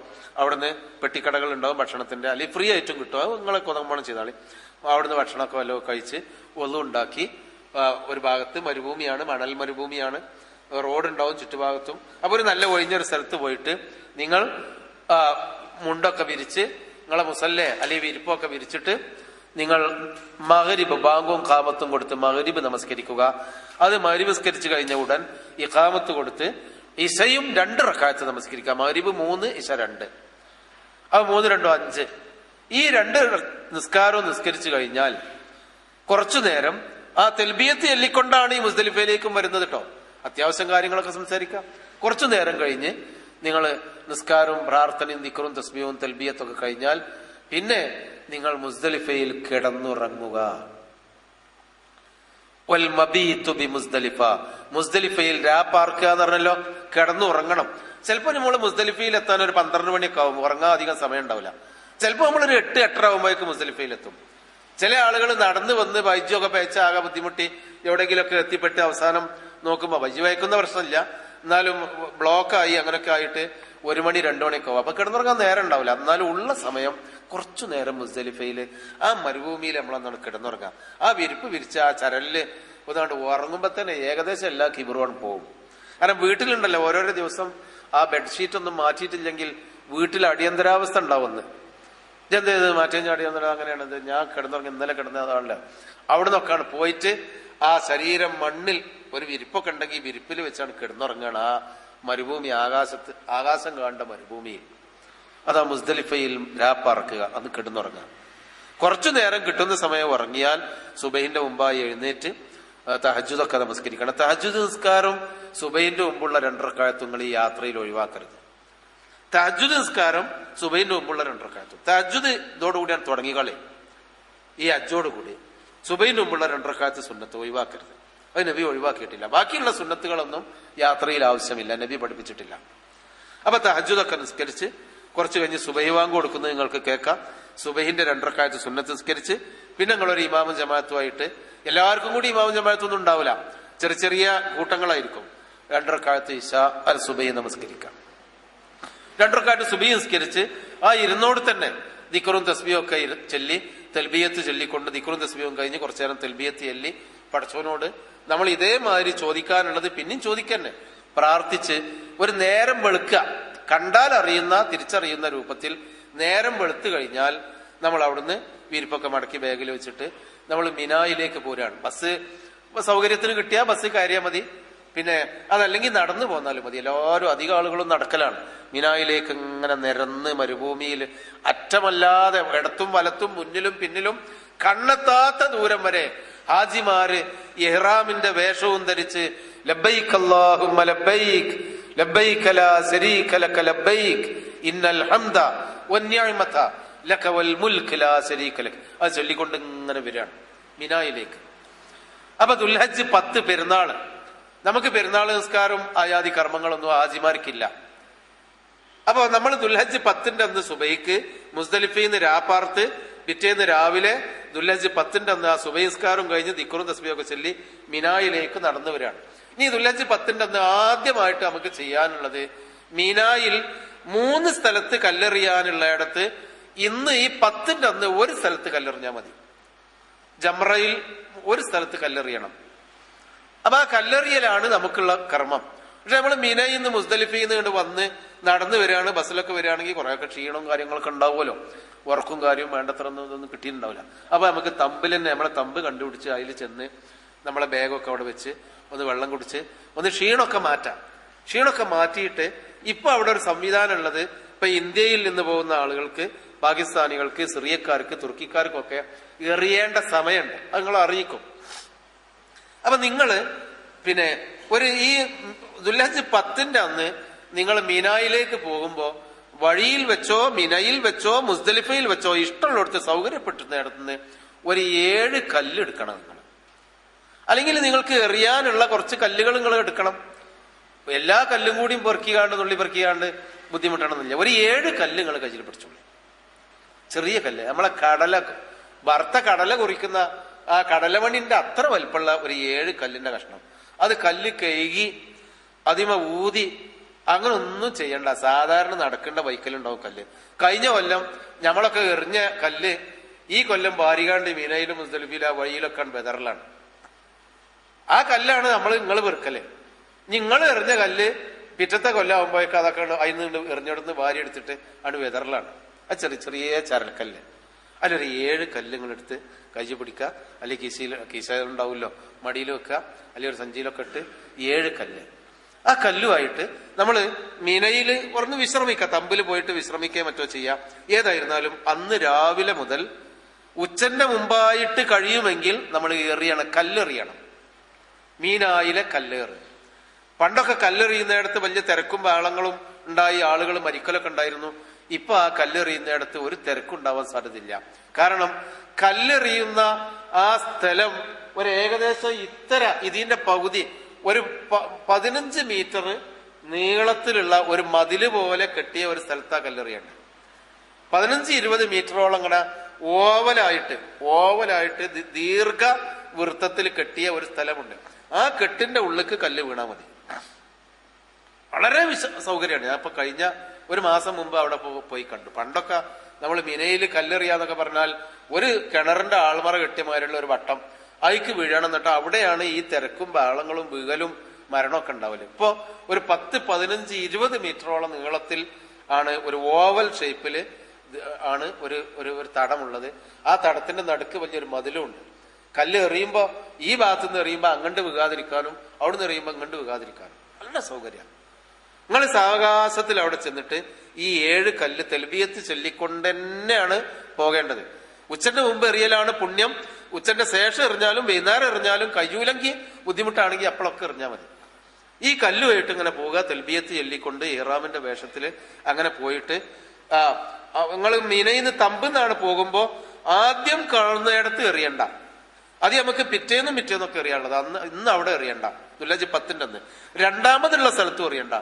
പിന്നെ 3ാമത്തെ സ്ഥലത്ത് മക്കത്ത് നിന്ന് വരുമ്പോ 1ാമത്തെ സ്ഥലം, നിങ്ങളെ തമ്പെന്ന് അങ്ങോട്ട് പോകുമ്പോ 3ാമത്തെ സ്ഥലത്ത് ജംറത്തുൽ അഖബ, വലിയ ജംറ പറഞ്ഞാൽ കല്ലുന്നേ ഉള്ളൂ, കല്ലെറിയേണ്ട ആ സ്ഥലം. അവിടെ പോയിട്ട് നിങ്ങൾ അവിടെ എത്തിക്കഴിഞ്ഞാൽ തെൽബിയത്ത് നിർത്തുകയാണ്. ഇപ്പൊ ദുൽഹജ്ജ് 8 അന്ന് മക്കത്ത് നിന്ന് തുടങ്ങിയ തെൽബിയത്ത് 8, 9 അറഫ, 8 മിന, 9 അറഫ, 9 അന്ന് രാത്രി മുസ്ദലിഫ, 10 മുസ്ദലിഫ മുതൽ മിന. ഈ ദിവസങ്ങളൊക്കെ തെൽബിയത്താ. ആ തെൽബിയത്ത് കല്ലെറിയുന്നിടത്തെത്തിയാൽ സ്റ്റോപ്പ്, കഴിഞ്ഞു, നിർത്തി. ഇനി നമ്മൾ ആ കല്ലെടുത്തിട്ട് ആ തടം ഒരിങ്ങനെ ആൾമറ കെട്ടിയെന്ന് ഞാൻ പറഞ്ഞല്ലോ, ചെറിയ ഒരു അരമതില് കെട്ടിയിട്ടുണ്ട് ഇങ്ങനെ ദീർഘവൃത്തത്തിൽ. ആ തടത്തിലേക്ക് കല്ല് എത്തുന്ന വിധത്തിൽ ദൂരം നിന്നുകൊണ്ട് വലിച്ചെറിഞ്ഞുകൊണ്ട് ബേജാറാവണ്ട. മെല്ലെ ആൾക്കൂട്ടത്തിൽ കൂടി ഇങ്ങനെ അരിച്ചരിച്ചരിച്ചരിച്ച് ഇങ്ങനെ അമ്മാനെയും ഭാര്യന്റെയും കയ്യും പിടിച്ച് അങ്ങനെ കൂട്ടിപ്പിടിച്ചാണ് കൊണ്ടുപോയാൽ ആ തടത്തിന്റെ അടുത്ത് എത്താം. അത് ഞാൻ പ്രായോഗികമായി നിങ്ങൾക്ക് പറഞ്ഞുതരാണ്. ഈ വിഷയത്തിൽ ഒരുപാട് അറിവില്ലായ്മയും പിന്നെ ബേജാറും ബദ്ധപ്പാടുമാണ് എല്ലാ അപകടത്തിനും കാരണം. നിങ്ങൾക്ക് അങ്ങനെ അറിവില്ലാതിരിക്കണം. മെല്ലെ തിരക്കിന്റെ അടി കൂടി ഇങ്ങനെ എന്താണ് അവിടേക്കാണ്ട് പോകല് പറഞ്ഞാൽ നിങ്ങൾ അങ്ങനെ പോയാൽ മതി. മെല്ലെ ഇങ്ങനെ പിടിച്ച് കല്ലും പിടിച്ച് ഇങ്ങനെയാണ് ചെന്നാൽ അതിന്റെ അടുത്ത് കണ്ടെത്തും. ശ്രദ്ധിച്ചു പോയാണെന്ന് മാത്രം. അടുത്ത് കണ്ടെത്തി കഴിഞ്ഞാൽ കല്ല് വീണു വിചാരിച്ച് നിങ്ങൾ ബേജാറാണ്ട. അപ്പോഴേക്ക് വേറെ ആരത്തേലും എക്സ്ട്രാ ഒരു 2-4 കല്ല് എക്സ്ട്രാ അധികം എടുത്തോ. എന്നിട്ട് അങ്ങനെ പോയിട്ട് അവിടെ ആ തടത്തിലേക്ക് അല്ലാഹു അക്ബർ, അങ്ങനെ ഇട്ടാ മതി. അല്ലാഹു അക്ബർ, അല്ലാഹു അക്ബർ, അല്ലാഹു അക്ബർ, അല്ലാഹു അക്ബർ, അല്ലാഹു അക്ബർ, അല്ലാഹു അക്ബർ. 7 കല്ല് അല്ലാഹു അക്ബർ എന്ന് പറഞ്ഞുകൊണ്ട് 7 വട്ടാണ്ട് ഇടുക. മിനയിൽ കല്ലേറ് എന്ന് പറഞ്ഞാൽ കല്ലേറ് എന്ന് നമ്മൾ പറയുമ്പോ നമുക്ക് തോന്നുന്നുണ്ട കയറല്ല, അതുകൊണ്ട് ഇടലാണ്, ചെറിയ കല്ല് ഇടലാണ് അല്ലാഹു അക്ബർ എന്ന് പറഞ്ഞു. അത് ഇട്ട് കഴിഞ്ഞാൽ ആ കല്ലേറ് കഴിഞ്ഞു. നമ്മളുടെ അന്നത്തെ ദുൽഹജ്ജ് 10 പ്രധാനപ്പെട്ട ഒരു കർമ്മം കഴിഞ്ഞു. നമ്മൾ അവിടുന്ന് കണ്ട് പുറത്തേക്ക് കഴിച്ചില്ലായി, നമ്മളെ തമ്പിന്റെ അടുക്ക് ഒഴിഞ്ഞ സ്ഥലത്തേക്ക് വന്നാൽ ഇനി നമുക്ക് ചെയ്യാനുള്ളത് ഇഹ്റാമിൽ നിന്ന് തഹല്ലുലാകുക, വിരമിക്കാം. എങ്ങനെ ഇഹ്റാം എന്ന് ഉംറന്റെ അന്ന് തഹല്ലുലായത്? മുടിയെടുത്തിട്ട്. അതുപോലെ നമ്മൾ അവിടുന്ന് മുടിയെടുക്കാം. മുടിയെടുക്കാൻ അവിടെയൊക്കെ ബാർബർ ഷാപ്പുകളും ബാക്കിയുള്ളതൊക്കെ ഉണ്ട്. അവിടുന്ന് എവിടെയെങ്കിലും എടുക്കുക. അല്ലെങ്കിൽ നമുക്ക് തന്നെ വേണമെങ്കിൽ തല ചെത്താതെ രക്ഷപ്പെടുത്താൻ പറ്റുമെങ്കിൽ അത് തയ്യാ. അങ്ങനെ മുടിയെടുക്കാം. മുടിയെടുത്തതോടുകൂടി നമ്മൾ ഇഹ്റാമിന്റെ വേഷത്തിൽ നിന്ന് പിന്നെ നമുക്ക് സാധാരണ വേഷത്തിലേക്ക് കടക്കാം. അപ്പൊ അതാണ് മിനയിൽ കല്ലേറ് കഴിഞ്ഞാൽ മുടിയെടുക്കാം. ഇനി അതല്ല, കല്ലേറ് കഴിഞ്ഞാൽ നമുക്കൊരു അറിവുണ്ട്, ഒരു അറിവ്. ആ അറിവ് ഈ കല്ലേറ് കഴിഞ്ഞതിന്റെ ശേഷം ദുൽഹജ്ജ് 10 പാടുള്ളൂ. അല്ലെങ്കിൽ അതിന്റെ പിറ്റേന്നോ നമ്മൾ ചെന്നൈക്കാൻ അറക്കരുത്. ഇനിയിപ്പോ നിങ്ങളെ ഈ ക്ലാസ് എടുത്ത് തന്ന മൂല്യന്മാരൊക്കെ നിങ്ങളെടുത്ത് വരും, അല്ലെങ്കിൽ ഓലെ പ്രതിനിധികൾ മക്കത്തുകളാണ്ട് എത്തിക്കഴിഞ്ഞാൽ നിങ്ങൾ 10 അറുത്തോളിട്ടാ, അന്ന് വലിയ വിലക്കാരം, അതുകൊണ്ട് അന്നൊക്കെ അറക്കാൻ നിൽക്കണ്ട, 10 അറുത്താളി ഞങ്ങളെടുത്ത് കാശ് തന്നാളി, ഞങ്ങൾ അറുത്തുകാണ്ട് ഇറച്ചി ഇവിടെ കൊണ്ടുതരാം, എന്നാൽ നമുക്ക് ഇറച്ചി തിന്നും ചെയ്യാം, കൂട്ടും ചെയ്യാം, അറിവിന്റെ ഫറലും കഴിയും എന്നൊക്കെ ഒരുപാട് മസാല പറഞ്ഞു തരുമല്ലേ. അതിനൊക്കെ മസാല ഉണ്ട് എന്നും പറയും. എന്താ പറഞ്ഞാൽ ഞാൻ പറയാം. അപ്പൊ അങ്ങനെ നിങ്ങൾ ചെന്ന ഉടൻ, ഞാൻ പറയുന്നത് ഉംറക്ക് ചെന്ന ഉടൻ തന്നെ അറിവിന്റെ കാശിന് വന്നിട്ടുണ്ടെങ്കിൽ ഒറ്റ കുട്ടിക്ക് നിങ്ങൾ കാശ് കൊടുക്കരുത്. നിങ്ങൾ ഒന്നുകിൽ സർക്കാർ നിങ്ങളുടെ പണം കെട്ടിയാൽ അറിവ് നടത്തി കൊടുക്കുന്ന സർക്കാരിന്റെ സംവിധാനം ഉണ്ട്, ഓലെ അർത്ഥോളും, നിങ്ങൾ പണം കെട്ടിയാൽ മതി അടുത്ത പണ്ഡിതന്മാരുടെ നേരത്തെ. അതല്ലെങ്കിലോ ഉത്തരവാദപ്പെട്ട കേന്ദ്രങ്ങളിൽ, ഇപ്പൊ ഇസ്ലാമിക് സെന്ററിലൊക്കെ ഉത്തരവാദപ്പെട്ട കേന്ദ്രങ്ങളിൽ പണം കെട്ടിയാൽ അവരർത്ഥോളും. കഴിഞ്ഞ പ്രാവശ്യം പോലൊക്കെ അതാ ചെയ്തത്. അവര് നിങ്ങളെയും കൊണ്ടുപോയി അർത്ഥോളും. അല്ലാതെ ദുൽഹജ്ജ് 10 മുമ്പ് അറക്കാൻ പാടില്ല. ഏതായിരുന്നാലും ഈ 1ാമത്തെ ഏറ് കഴിഞ്ഞാൽ പിന്നെ മുടിയെടുക്കലാണ് ഒരു കർമ്മമുള്ളത്, അറവാണ് മറ്റൊരു കർമ്മമുള്ളത്, വസ്ത്രം മാറ്റലാണ് വേറൊരു കർമ്മമുള്ളത്, തവാഫ്, ഹജ്ജിന്റെ തവാഫും സഅയുമാണ് മറ്റൊരു കർമ്മം. അത് നിങ്ങൾക്ക് ക്രമത്തിൽ ചെയ്യാം, അതല്ലെങ്കിൽ മാറ്റി ചെയ്യാം. അപ്പൊ അന്ന് തന്നെ മുടിയെടുത്ത് കഴിഞ്ഞ ഉടൻ തന്നെ നമുക്ക് ഏറ് കഴിഞ്ഞ ഉടൻ മുടിയെടുത്ത് തുണിയുപ്പായൊക്കെ മാറ്റി നിങ്ങൾക്ക് അറക്കാൻ പോകാം. നിങ്ങൾ പണം കെട്ടാത്തവരാണെങ്കിൽ, നേരത്തെ സർക്കാരിന്റെ അവിടെ പണം കെട്ടാത്തവരാണെങ്കിൽ നിങ്ങൾക്ക് പോയിട്ട് അറക്കാം. അപ്പൊ ഈ പോണ്ട ഹജ്ജ് കമ്മിറ്റിക്കൊന്നും പോണ്ടവർക്കൊക്കെ ബുദ്ധിമുട്ടാവും. അപ്പൊ നിങ്ങൾ പണം കെട്ടിക്കാളി, അല്ലെങ്കിൽ ഉത്തരവാദപ്പെട്ട കേന്ദ്രങ്ങളിൽ നിങ്ങൾ പണം കൊടുത്താൽ മതി. ദുൽഹജ്ജ് 10 അന്നേ അറക്കാവൂ, അല്ലെങ്കിൽ അതിന്റെ പിറ്റേന്നൊക്കെ, അല്ലാതെ അതിന്റെ മുമ്പ് അറുത്തു പോകരുത്. കാരണം ഉലൂഹിയത്ത് അത്രേ പാടുള്ളൂ, അതേ ഹുക്കം തന്നെയാണ്. അത് നമുക്കൊക്കെ അറക്കണം ഒരാടിനെ. അപ്പൊ അന്ന് അറിവുണ്ടെങ്കിൽ നിങ്ങൾ അറക്കുക. പണം കെട്ടിയവരാണെങ്കിലോ അല്ലെങ്കിൽ വേറെ ആർക്കെങ്കിലും കൊടുത്തേൽപ്പിച്ചവരാണെങ്കിൽ അവരർത്തോളും. അന്ന് നമുക്കുള്ള അപ്പൊ അറിവ്, കല്ലേറ്, മുടിയെടുക്കല്, അറിവ്, മുടിയെടുത്തു കഴിഞ്ഞാൽ പിന്നെ വസ്ത്രം മാറ്റട്ടോ. പിന്നെ നമുക്ക് അന്ന് ചെയ്യാനുള്ള ഒരു കർമ്മം തവാഫ് ചെയ്യാന്നുള്ളതാണ്. ഹജ്ജിന്റെ തവാഫ്. ഉംറന്റെ തവാഫ് നമ്മൾ നേരത്തെ കഴിഞ്ഞു. പിന്നെ നമ്മൾ വെറുതെ സുന്നത്തായ തവാഫുകളൊക്കെ കഴിഞ്ഞു. ഹജ്ജിന്റെ തവാഫ് ചെയ്യാന്നുള്ളതാണ്. അതിന് മിനയിൽ നിന്ന് നടന്നിട്ടോ ബസ്സിനോ കാറിനോ ഒക്കെ മക്കത്ത് വന്ന് അന്ന് തന്നെ തവാഫ് ചെയ്യാൻ പറ്റുമെങ്കിൽ നിങ്ങൾക്ക് ചെയ്യാം. പിറ്റേന്നും ചെയ്യാം. അന്ന് തന്നെ നിർബന്ധമൊന്നുമില്ല. പറ്റുമെങ്കിൽ ചെയ്താളെ അന്ന് തന്നെ ചെയ്യാം. അപ്പൊ അന്ന് തവാഫ് ചെയ്യാം. സാധാരണ ഒന്നുണ്ടാക്കി അസ്ഹറുൽ അസ്വദിന്റെ അവിടെ പോയി ബിസ്മില്ലാഹി അല്ലാഹു അക്ബർ എന്ന് പറഞ്ഞ് നമ്മൾ നേരത്തെ പഠിച്ച മാതിരി 7 ചുറ്റി തവാഫ് ചെയ്യുക, 2 റക്അത്ത് സുന്നത്ത് നിസ്കരിക്കുക, സംസം വെള്ളം കുടിക്കുക, സഅയ് നടത്തുക, ഹജ്ജിന്റെ സഅയ്. ആ തവാഫും സഅയും കഴിഞ്ഞാൽ ഹജ്ജിന്റെ പരിപൂർണമായ കർമ്മങ്ങൾ കഴിഞ്ഞു. അന്ന് തവാഫും സഅയും ചെയ്യുന്നില്ലെങ്കിൽ അന്ന് ദുൽഹജ്ജ് 10 അന്ന് ഈ കല്ലേറും അറവൊക്കെ കഴിഞ്ഞ് അവിടെ തന്നെ മിനയിൽ അവിടെ തന്നെ കൂടുക. അന്ന് രാത്രി അവിടെ പാർക്കുക. അല്ലെങ്കിൽ മക്കത്ത് പോയി എന്നാ രാത്രി മിനയ്ക്ക് തന്നെ വരണം. ദുൽഹജ്ജ് 11 പിറ്റേന്ന് നമുക്കന്ന് എറിയാണ്ട്, ഏറ് പൂർത്തിയായിട്ടില്ല. അന്ന് തവാഫും സഅയും ചെയ്യാൻ മക്കത്തേക്ക് വന്നോല് തിരിച്ചങ്ങണ്ട് തന്നെ പോണം. അതല്ല, അന്ന് വരാത്തോല് അവിടെ തമ്പിൽ നിന്നാ മതി, പിന്നെ തവാഫ് ചെയ്താൽ മതി. ദുൽഹജ്ജ് 11 അന്ന് രാവിലെ മുതൽ ഉച്ചവരെ നമുക്ക് കല്ലേറ് ചെയ്യാൻ പാടില്ല. ദുൽഹജ്ജ് 10 അന്ന് രാവിലെ മുതൽ ഉച്ചവരെയാണ് കല്ലേറിന്റെ നേരം. അത് കഴിയാത്തത് കൊണ്ട് ഉച്ചക്കിന്റെ ശേഷം നീട്ടാന്നേ ഉള്ളൂ. പക്ഷെ ദുൽഹജ്ജ് 11 അന്ന് രാവിലെ ഉച്ചവരെ ളുഹർ ബാങ്ക് വരെ ഒരിക്കലും കല്ലെറിയാൻ പാടില്ല.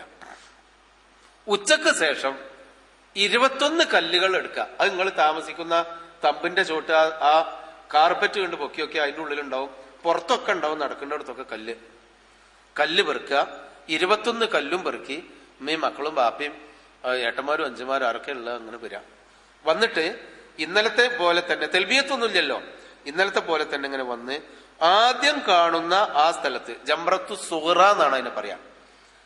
അവിടെ വന്നിട്ട് അവിടെ ഇന്നലെ എറിഞ്ഞിട്ടില്ലല്ലോ, അവിടെ നമ്മൾ അതിന്റെ അടുത്ത് അതേമാതിരി ചെന്നിട്ട് നമ്മൾ സാധാ വേഷമൊക്കെ ആയിരിക്കും, ഇഹ്റാമൊന്നുമില്ല, അല്ലാഹു അക്ബർ അല്ലാഹു അക്ബർ അല്ലാഹു അക്ബർ 7 വട്ടം എറിയാം. 7 വട്ടം എറിഞ്ഞിട്ട് ഒന്ന് മാറി നിന്ന് ഖിബലയിലേക്ക് തിരിഞ്ഞ് കൈ ഉയർത്തി കുറച്ചു നേരം പ്രാർത്ഥിക്കാം. നമുക്ക് പഠിച്ചവനോട് പറയാനുള്ളത് വീണ്ടും പറയുന്നേ, കാരണം ഈ 1ാമത്തെ ഏറ് കഴിഞ്ഞിട്ട് പ്രാർത്ഥിക്കണം എന്നാ റസൂല് പഠിപ്പിച്ച്. എന്നിട്ട് മുന്നോട്ട് നടന്നാൽ മധ്യത്തിലുള്ള ജംറത്തുൽ ഉസ്താ എന്ന് പറയുന്ന മധ്യത്തിലുള്ള ജംറന്റെ അവിടെ എത്തും. അവിടെയും അതുപോലെ 7 ഏറ് എറിഞ്ഞ് ഒന്ന് മാറി എന്നിട്ട് കുറച്ചു നേരം പ്രാർത്ഥിക്കാം. അപ്പൊ 7 7 14 ഏറായി. വീണ്ടും മുന്നോട്ട് നടന്നാൽ ഇന്നലെ എറിഞ്ഞ ജംറത്തുൽ അഖബന്റെ അവിടെ പോയിട്ട് അതേ പ്രകാരത്തിൽ 7 ഏറെറിയ 14 7 21 ഏറായി. ആ 7 ഏറ് ജംറത്തുൽ അഖബയിലെ 3ാമത്തെ ഏറെറിഞ്ഞാൽ പിന്നെ പ്രാർത്ഥിക്കേണ്ടതില്ല. പ്രാർത്ഥന ഇല്ലാതെ നമ്മൾ തിരിച്ച് തമ്പിലേക്ക് തന്നെ പോകാം. ഇന്നലെ തവാഫും സൈനും പോയിട്ടില്ലെങ്കിൽ ഇന്ന് പോകാം 11 അന്ന്. അല്ല, ഇന്നും പോണില്ല, ഇന്നും നമുക്കാണ് പോകാൻ കഴിയില്ല എന്ന് പറഞ്ഞാൽ നമ്മൾ തമ്പിൽ ചെന്നിരുന്ന് ദിക്റും തസ്ബീഹും പ്രാർത്ഥനയായിട്ട് കഴിഞ്ഞുകൂടാ. അവിടെയാണ് എനിക്ക് നിങ്ങളോട് പറയാനുള്ളത്. ഈ ഹജ്ജ് ഉണ്ട് കഴിഞ്ഞ് മുടിയെടുത്ത് സാധാ വേഷത്തേക്ക് കടന്ന് കല്ലേറും കഴിഞ്ഞാൽ പിന്നെ തമാശയും കളിയൊക്കെ ആയിട്ട് നടക്കുന്നതാണ് ആളുകൾ. അതൊന്നും ചെയ്യരുത്. പെരുന്നാളിന്റെ ദിവസങ്ങളാണ്. നിങ്ങൾക്ക് തക്ബീർ അല്ല, അല്ലാഹു അക്ബർ അല്ലാഹു അക്ബർ അല്ലാഹു അക്ബർ എന്നുള്ള തക്ബീർ, പിന്നെ സ്വലാത്തും ദിക്റും ഖുർആൻ പാരായണവും ദുആയും ഒക്കെ ആയിട്ട് സമയത്ത് 2 റക്അത്ത് ളുഹർ 2 റക്അത്ത് അസ്ർ അതതിന്റെ സമയത്ത് നിസ്കരിച്ച് മിനയിൽ 11 അന്നും താമസിക്കണം രാത്രി. മക്കയിലേക്ക് വന്നവർ തിരിച്ചു വരും വേണം രാത്രി. അത് കഴിഞ്ഞ് പിറ്റേന്ന് ദുൽഹജ്ജ് 12 അന്നും ഉച്ചക്ക് ശേഷം ഇന്നലെ എറിഞ്ഞ അതേ രൂപത്തിൽ 21 കല്ലുകൊണ്ട് 3 സ്ഥലത്ത് എറിയണം 12 അന്ന്. അതോടുകൂടി നിർബന്ധമായ ഏറ് കഴിഞ്ഞു. ഇപ്പൊ ദുൽഹജ്ജ് 10 അന്ന് 7 ഏറ്, മറ്റേടത്ത് 21 ഏറ് 11-ന്, 12-നും 21 21 42 7 49 ഏറ് എറിഞ്ഞു. ഇതോടുകൂടി നിർബന്ധമായി എറിയേണ്ട എറിയൽ കഴിഞ്ഞു. ഇനി നമ്മൾ മക്കയിലേക്ക് പോരണം എന്നുള്ള ആളുകൾക്ക് 12-ന് എറിഞ്ഞ് സൂര്യൻ അസ്തമിക്കുന്നതിന്റെ ഇടക്കന്നെ മിനയിൽ നിന്ന് കഴിച്ചിലാകാം. ജംറത്തുൽ അഖബ എന്നുള്ള ആ ഏറ് 3ാമത്തെ സ്ഥലത്ത് എറിയലോ, അവിടുന്ന് കണ്ട് 2 മിനിറ്റ് നടന്നാൽ മിനാന്റെ പരിധി വിട്ടു കണ്ട് കഴിച്ചിലായാൽ മതി. അവിടുന്ന് മിനയിൽ രാത്രി നിൽക്കാൻ പാടില്ല. സൂര്യൻ അസ്തമിച്ചാൽ മിനയിൽ ഉണ്ടായി കഴിഞ്ഞാൽ പിറ്റേന്നും അവിടെ നിൽക്കണം. അപ്പൊ 12-ന് അന്ന് പോരാണ് എന്നുണ്ടെങ്കിൽ അന്ന് സൂര്യൻ അസ്തമിക്കുന്നതിന്റെ ഇടയ്ക്ക് പോരാ. അതല്ല, റസൂലുള്ളാഹി സ്വല്ലല്ലാഹു അലൈഹി വസല്ലമ 11-ഉം 12-ഉം മാത്രല്ല 13-നും എറിഞ്ഞിട്ടാ പോകുന്നത്. അതായത് 49-ന്റെ പുറമെ 21 ഏറും കൂടി പിറ്റേന്നും കൂടി എറിഞ്ഞു. അത് സുന്നത്താണ്, കൂടുതൽ പുണ്യം കിട്ടുന്ന കാര്യമാണ്. അപ്പൊ നമ്മളൊക്കെ ഇവിടുന്ന് ഇത്ര അധികം കെട്ടിക്കുത്തി പോയിട്ട് 12-ന് അന്ന് തന്നെ അങ്ങോട്ട് മണ്ടൊന്നും വേണ്ട, 13-നും കൂടി അവിടെ നിന്നിട്ട് ഉച്ചക്ക് ശേഷം ഇന്നലെയും മിഞ്ഞാന്നും എറിഞ്ഞ പോലെ 3 സ്ഥലത്ത് 21 കല്ലുകൾ അവിടെ ഒക്കെ കിട്ടും. കല്ലുകൾ എടുത്തിട്ട് 3 സ്ഥലത്ത് എറിയുക. എറിഞ്ഞു കഴിഞ്ഞാൽ നിങ്ങൾ മക്കയിലേക്ക് തിരിച്ചു പോരാം. തവാഫും സഅയും 10-നോ 11-നോ 12-നോ കഴിഞ്ഞവർക്ക് മക്കത്ത് വന്നാൽ പിന്നെ തവാഫും സഅയും വേണ്ട. അതല്ല, അത് കഴിയാത്ത ആളുകളാണെങ്കിൽ മക്കത്ത് വന്ന് റൂമിൽ വന്ന് വിശ്രമമൊക്കെ കഴിഞ്ഞിട്ട് ഹജ്ജിന്റെ തവാഫും സഅയും ആ 13-ന്റെ അന്നോ 14-ന്റെ അന്നോ ഒക്കെ നിർവഹിച്ചാൽ മതി. ഇതാണ് ഹജ്ജിന്റെ കർമ്മങ്ങളിൽ ഏറ്റവും ലളിതമായി നിങ്ങളെ പഠിപ്പിക്കാനുള്ളത്. ഇതിലിപ്പോ എന്താ നമുക്ക് അറിയാത്ത കാര്യം? എറിയല്ലോ, എന്താ പ്രത്യേകം പഠിക്കാനില്ല? സഫാ മർവന്റെ അടിയിൽ ഇങ്ങനെ നടക്കേ, സാധാരണ നടത്തുന്ന തന്നെ. തവാഫ് ചുറ്റുഭാഗത്ത് ഇങ്ങനെ നടക്കേ, അതിലൊന്നും പ്രത്യേകം പഠിക്കാനില്ല. പക്ഷെ 1-2 കാര്യങ്ങളിൽ ചൊല്ലി പറയേണ്ട തൽബിയത്ത്, അതുപോലെ ലാ ഇലാഹ ഇല്ലല്ലാഹു വഹ്ദഹു ലാ ശരീക ലഹു, അത് മാത്രം പഠിച്ചാൽ മതി. ഇതാണ് ഹജ്ജിന്റെ ഒരു ചെറിയ രൂപം. ഈ നിലക്ക് പ്രാർത്ഥനാ നിരതമായി ഹജ്ജ് ചെയ്താൽ സുന്നത്ത് റസൂൽ അനുസരിച്ചുള്ള ഒരു ഹജ്ജായി. അതിന്റെ അപ്പുറം നമ്മൾ കൂട്ടിച്ചേർക്കുന്ന ഒന്നും നിങ്ങൾ ചെയ്യരുത്, ഇതിൽ കൂട്ടിച്ചേർക്കാനില്ല. ഇതാണ് ഹജ്ജിന്റെ പരിപൂർണമായ റസൂലുള്ളാഹി സ്വല്ലല്ലാഹു അലൈഹി വസല്ലം പഠിപ്പിച്ച രീതി. ഞാനിതിൽ എന്തെങ്കിലും പറയാൻ വിട്ടുപോയോ എന്ന് എനിക്ക് അറിഞ്ഞുകൂടാ. നിങ്ങൾ ഹജ്ജ് ചെയ്തവരും മറ്റുള്ള ആളുകളൊക്കെ ചോദിക്കണം. അപ്പൊ ഹജ്ജ് ഇതോടുകൂടി കഴിഞ്ഞു. അപ്പൊ ഉംറയും കഴിഞ്ഞു, ഹജ്ജും കഴിഞ്ഞു. ഇനി നമുക്ക് ഹാജിമാർക്ക് പിന്നെ നാട്ടിക്ക് മടങ്ങലായിരിക്കും. അതിന്റെ ഇടയ്ക്ക് മദീനത്ത് നമ്മൾ ചെല്ലുന്ന ഒരു പുണ്യകരമായ കുറച്ച് കർമ്മങ്ങൾ നിർവഹിക്കാണ്ട്. പക്ഷെ ഹജ്ജ് വെച്ച് ബന്ധപ്പെട്ടതല്ല. ഒരു ഹാജി മദീനത്ത് പോയിട്ടില്ലെങ്കിലും ഹജ്ജിന് യാതൊരു കുഴപ്പവുമില്ല. പക്ഷെ അവിടെ ചെന്ന സ്ഥിതിക്ക് അള്ളാഹുവിന്റെ റസൂലിന്റെ പട്ടണത്തിൽ പോയി ആ പള്ളിയിൽ പോയി നമസ്കരിക്കുക എന്നുള്ളതൊക്കെ ഒരു പുണ്യകരമായ കാര്യമാണ്. അതുകൊണ്ട് നമ്മളൊക്കെ പോകാതിരിക്കൂല, ആരും പോകാതിരിക്കൂല. അതുകൊണ്ട് നമ്മൾ മദീനത്തേക്ക് പോവുക. അത് അധിക ആളുകളെയും ഹജ്ജിന്റെ മുമ്പാണ് മദീനത്ത് കൊണ്ടുപോവുക. മദീനത്ത് പോകുമ്പോൾ നമ്മൾ സാധാ വേഷത്തിൽ തന്നെ, അവിടെ ഇഹ്റാമും കാര്യമൊന്നുമില്ല. പക്ഷെ മദീനത്തേക്ക് പോകുമ്പോൾ നിങ്ങൾ ഇഹ്റാമിന്റെ വസ്ത്രം കയ്യിൽ വെക്കണം, ബാഗില്. ഹജ്ജിന്റെ മുമ്പ് നിങ്ങൾ മദീനത്തേക്ക് കൊണ്ടുപോയാൽ എന്താ ചെയ്യാന്ന് വെച്ചാൽ, നേരെ മദീനത്ത് ചെന്ന് നമ്മളെ റൂമിൽ പോയിട്ട് നമ്മളെ റൂമിലാക്കും. നിങ്ങൾക്ക് റൂമൊക്കെ അവിടെ സൗകര്യം ഉണ്ടാവും. എന്നിട്ട് മദീന മസ്ജിദുൻ നബവി, നബിയുടെ പള്ളിയിൽ പോയിട്ട് നിസ്കരിക്കുക. സാധാരണ പള്ളിയേക്കാളും 1000 ഇരട്ടി പുണ്യമാണ് മദീനത്തെ പള്ളിയിലെ നമസ്കാരം. മക്കത്തെ പള്ളിയിലെ നിസ്കാരം സാധാരണ പള്ളിയേക്കാളും 1,00,000 ഇരട്ടി പുണ്യമാണ്. അതുകൊണ്ട് മക്കത്താ കൂടുതൽ നിൽക്കേണ്ടത്. പക്ഷെ ആളുകൾ മദീനത്ത് 10 ദിവസവും 40 വഖത്തും എന്നൊക്കെ പറഞ്ഞ് നിൽക്കും. അതൊന്നും ശരിയല്ല. അങ്ങനൊന്നും ഇസ്ലാം നബി നമ്മളെ പഠിപ്പിച്ചിട്ടില്ല. അപ്പോ മദീനത്ത് പോയി നബിയുടെ പള്ളിയിൽ പോയി നമസ്കരിക്കുക. പക്ഷെ സ്ത്രീകളും പുരുഷന്മാരും ശ്രദ്ധിക്കേണ്ട ഒരു കാര്യം, മക്കത്തെ പള്ളിയില് ഒരേ വാതിൽക്കൽ കൂടി പെണ്ണിനും ആണിനും കടക്ക, അടുത്തടുത്ത് തന്നെ നിന്ന് നിസ്കരിക്കുക, ഒപ്പം പിന്നെ കൈ പിടിച്ചുകൊണ്ട് അങ്ങോട്ടും ഇങ്ങോട്ടൊക്കെ പോകാം. അത് പള്ളിയിൽ അതിനൊക്കെ പറ്റും, നിങ്ങൾക്ക് കാണാമല്ലോ. പക്ഷെ മദീനത്തെ പള്ളിയില് അങ്ങനെ പറ്റൂല. മദീനത്തെ പള്ളിയിൽ നമ്മൾ എവിടെയൊക്കെ ഉള്ള മാതിരി പെണ്ണുങ്ങൾക്ക് വേറെയും സ്ഥലമാണ്.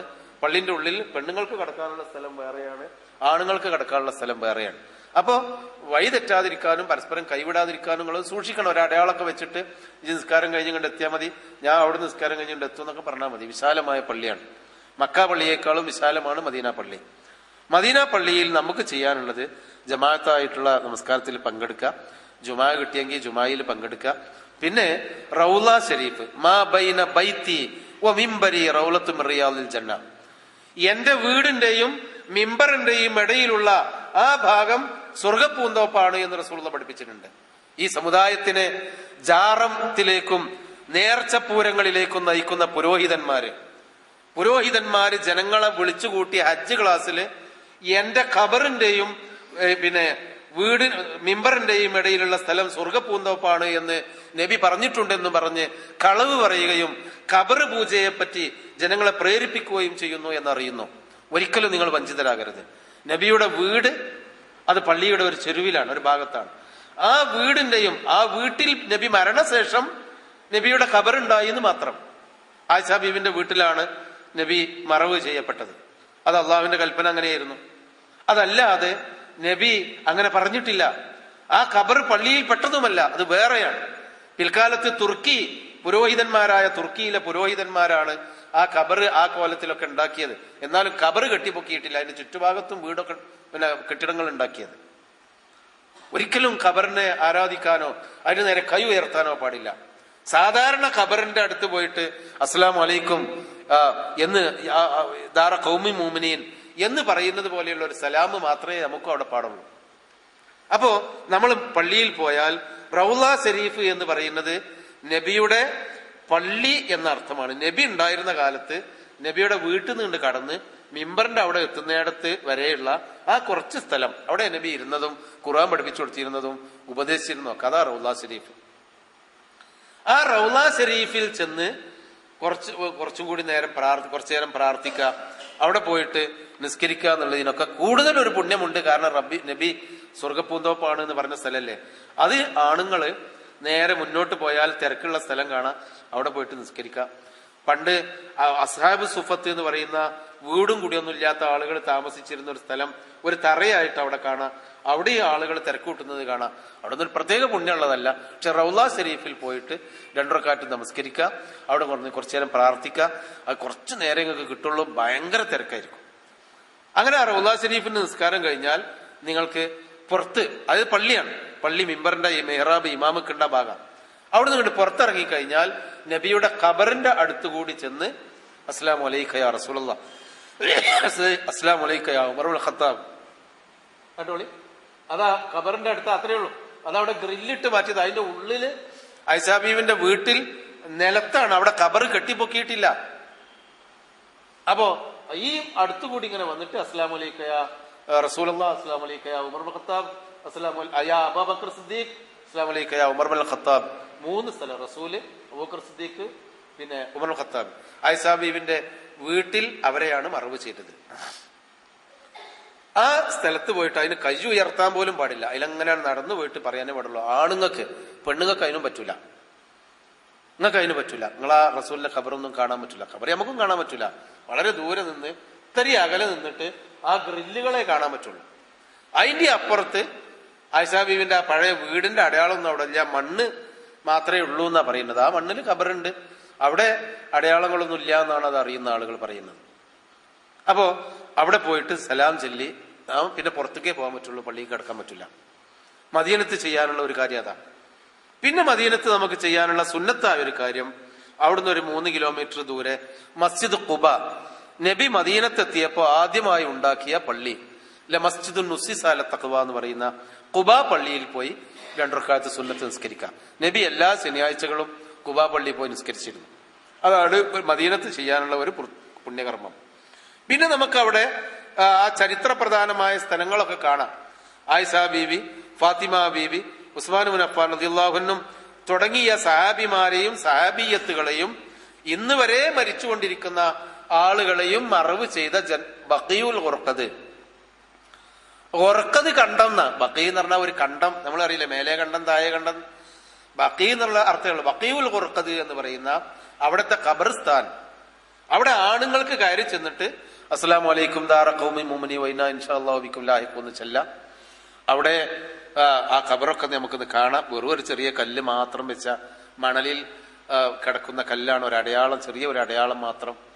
ആയിഷാ ബീവിന്റെയും ഫാത്തിമ ബീവിന്റെയും അന്നത്തെ സഹാബികളെയും ഉസ്മാൻ ഇബ്നു അഫ്ഫാൻ റളിയല്ലാഹു അൻഹുവിന്റെ അടക്കമുള്ള ഖബറുകൾ കാണാം. ഇന്ന് മരിച്ചുപോയ, ഇന്നലെ മരിച്ചോലും അവിടെ തന്നെ മറവ് ചെയ്യല്, അതിന്റെ അങ്ങേയറ്റത്ത്. അതാണ് അവിടെയുള്ള ഒരു കാഴ്ച. ആ ചരിത്രപ്രധാനമായ സ്ഥലം ഖബർസ്ഥാനിലേക്ക് നമ്മളൊക്കെ സിയാറത്തിന് പോകുമ്പോൾ ചെല്ലുന്ന അസ്സലാമു അലൈക്കും ദാറ ഖൗമി മുഅ്മിനീൻ എന്നുള്ളത് മാത്രം. അതിന്റെ ഇടയ്ക്ക് അതിനുള്ളിലേക്ക് ആണുങ്ങൾക്ക് പ്രവേശിക്കാം, പെണ്ണുങ്ങൾക്ക് ദൂരെ നിന്ന്. അതാണ് ഖബർസ്ഥാൻ എന്ന് മാത്രം കാണാം. പിന്നെ നമുക്ക് അവിടെ കാണാവുന്നത് ഉഹദ് യുദ്ധം നടന്ന സ്ഥലം, ആ മലയും കുന്നും ആ പ്രദേശമൊക്കെ ഒന്ന് പോയിട്ട് ഹംസ ഇബ്നു അബ്ദുൽ മുത്തലിബ് റളിയല്ലാഹു അൻഹു, മുസ്അബ് ഇബ്നു ഉമൈർ റളിയല്ലാഹു അൻഹു പോലുള്ളവരൊക്കെ മരിച്ചു വീണ ആ സ്ഥലങ്ങളും ആ ചരിത്ര പ്രസിദ്ധമായ സ്ഥലങ്ങൾ കാണാം.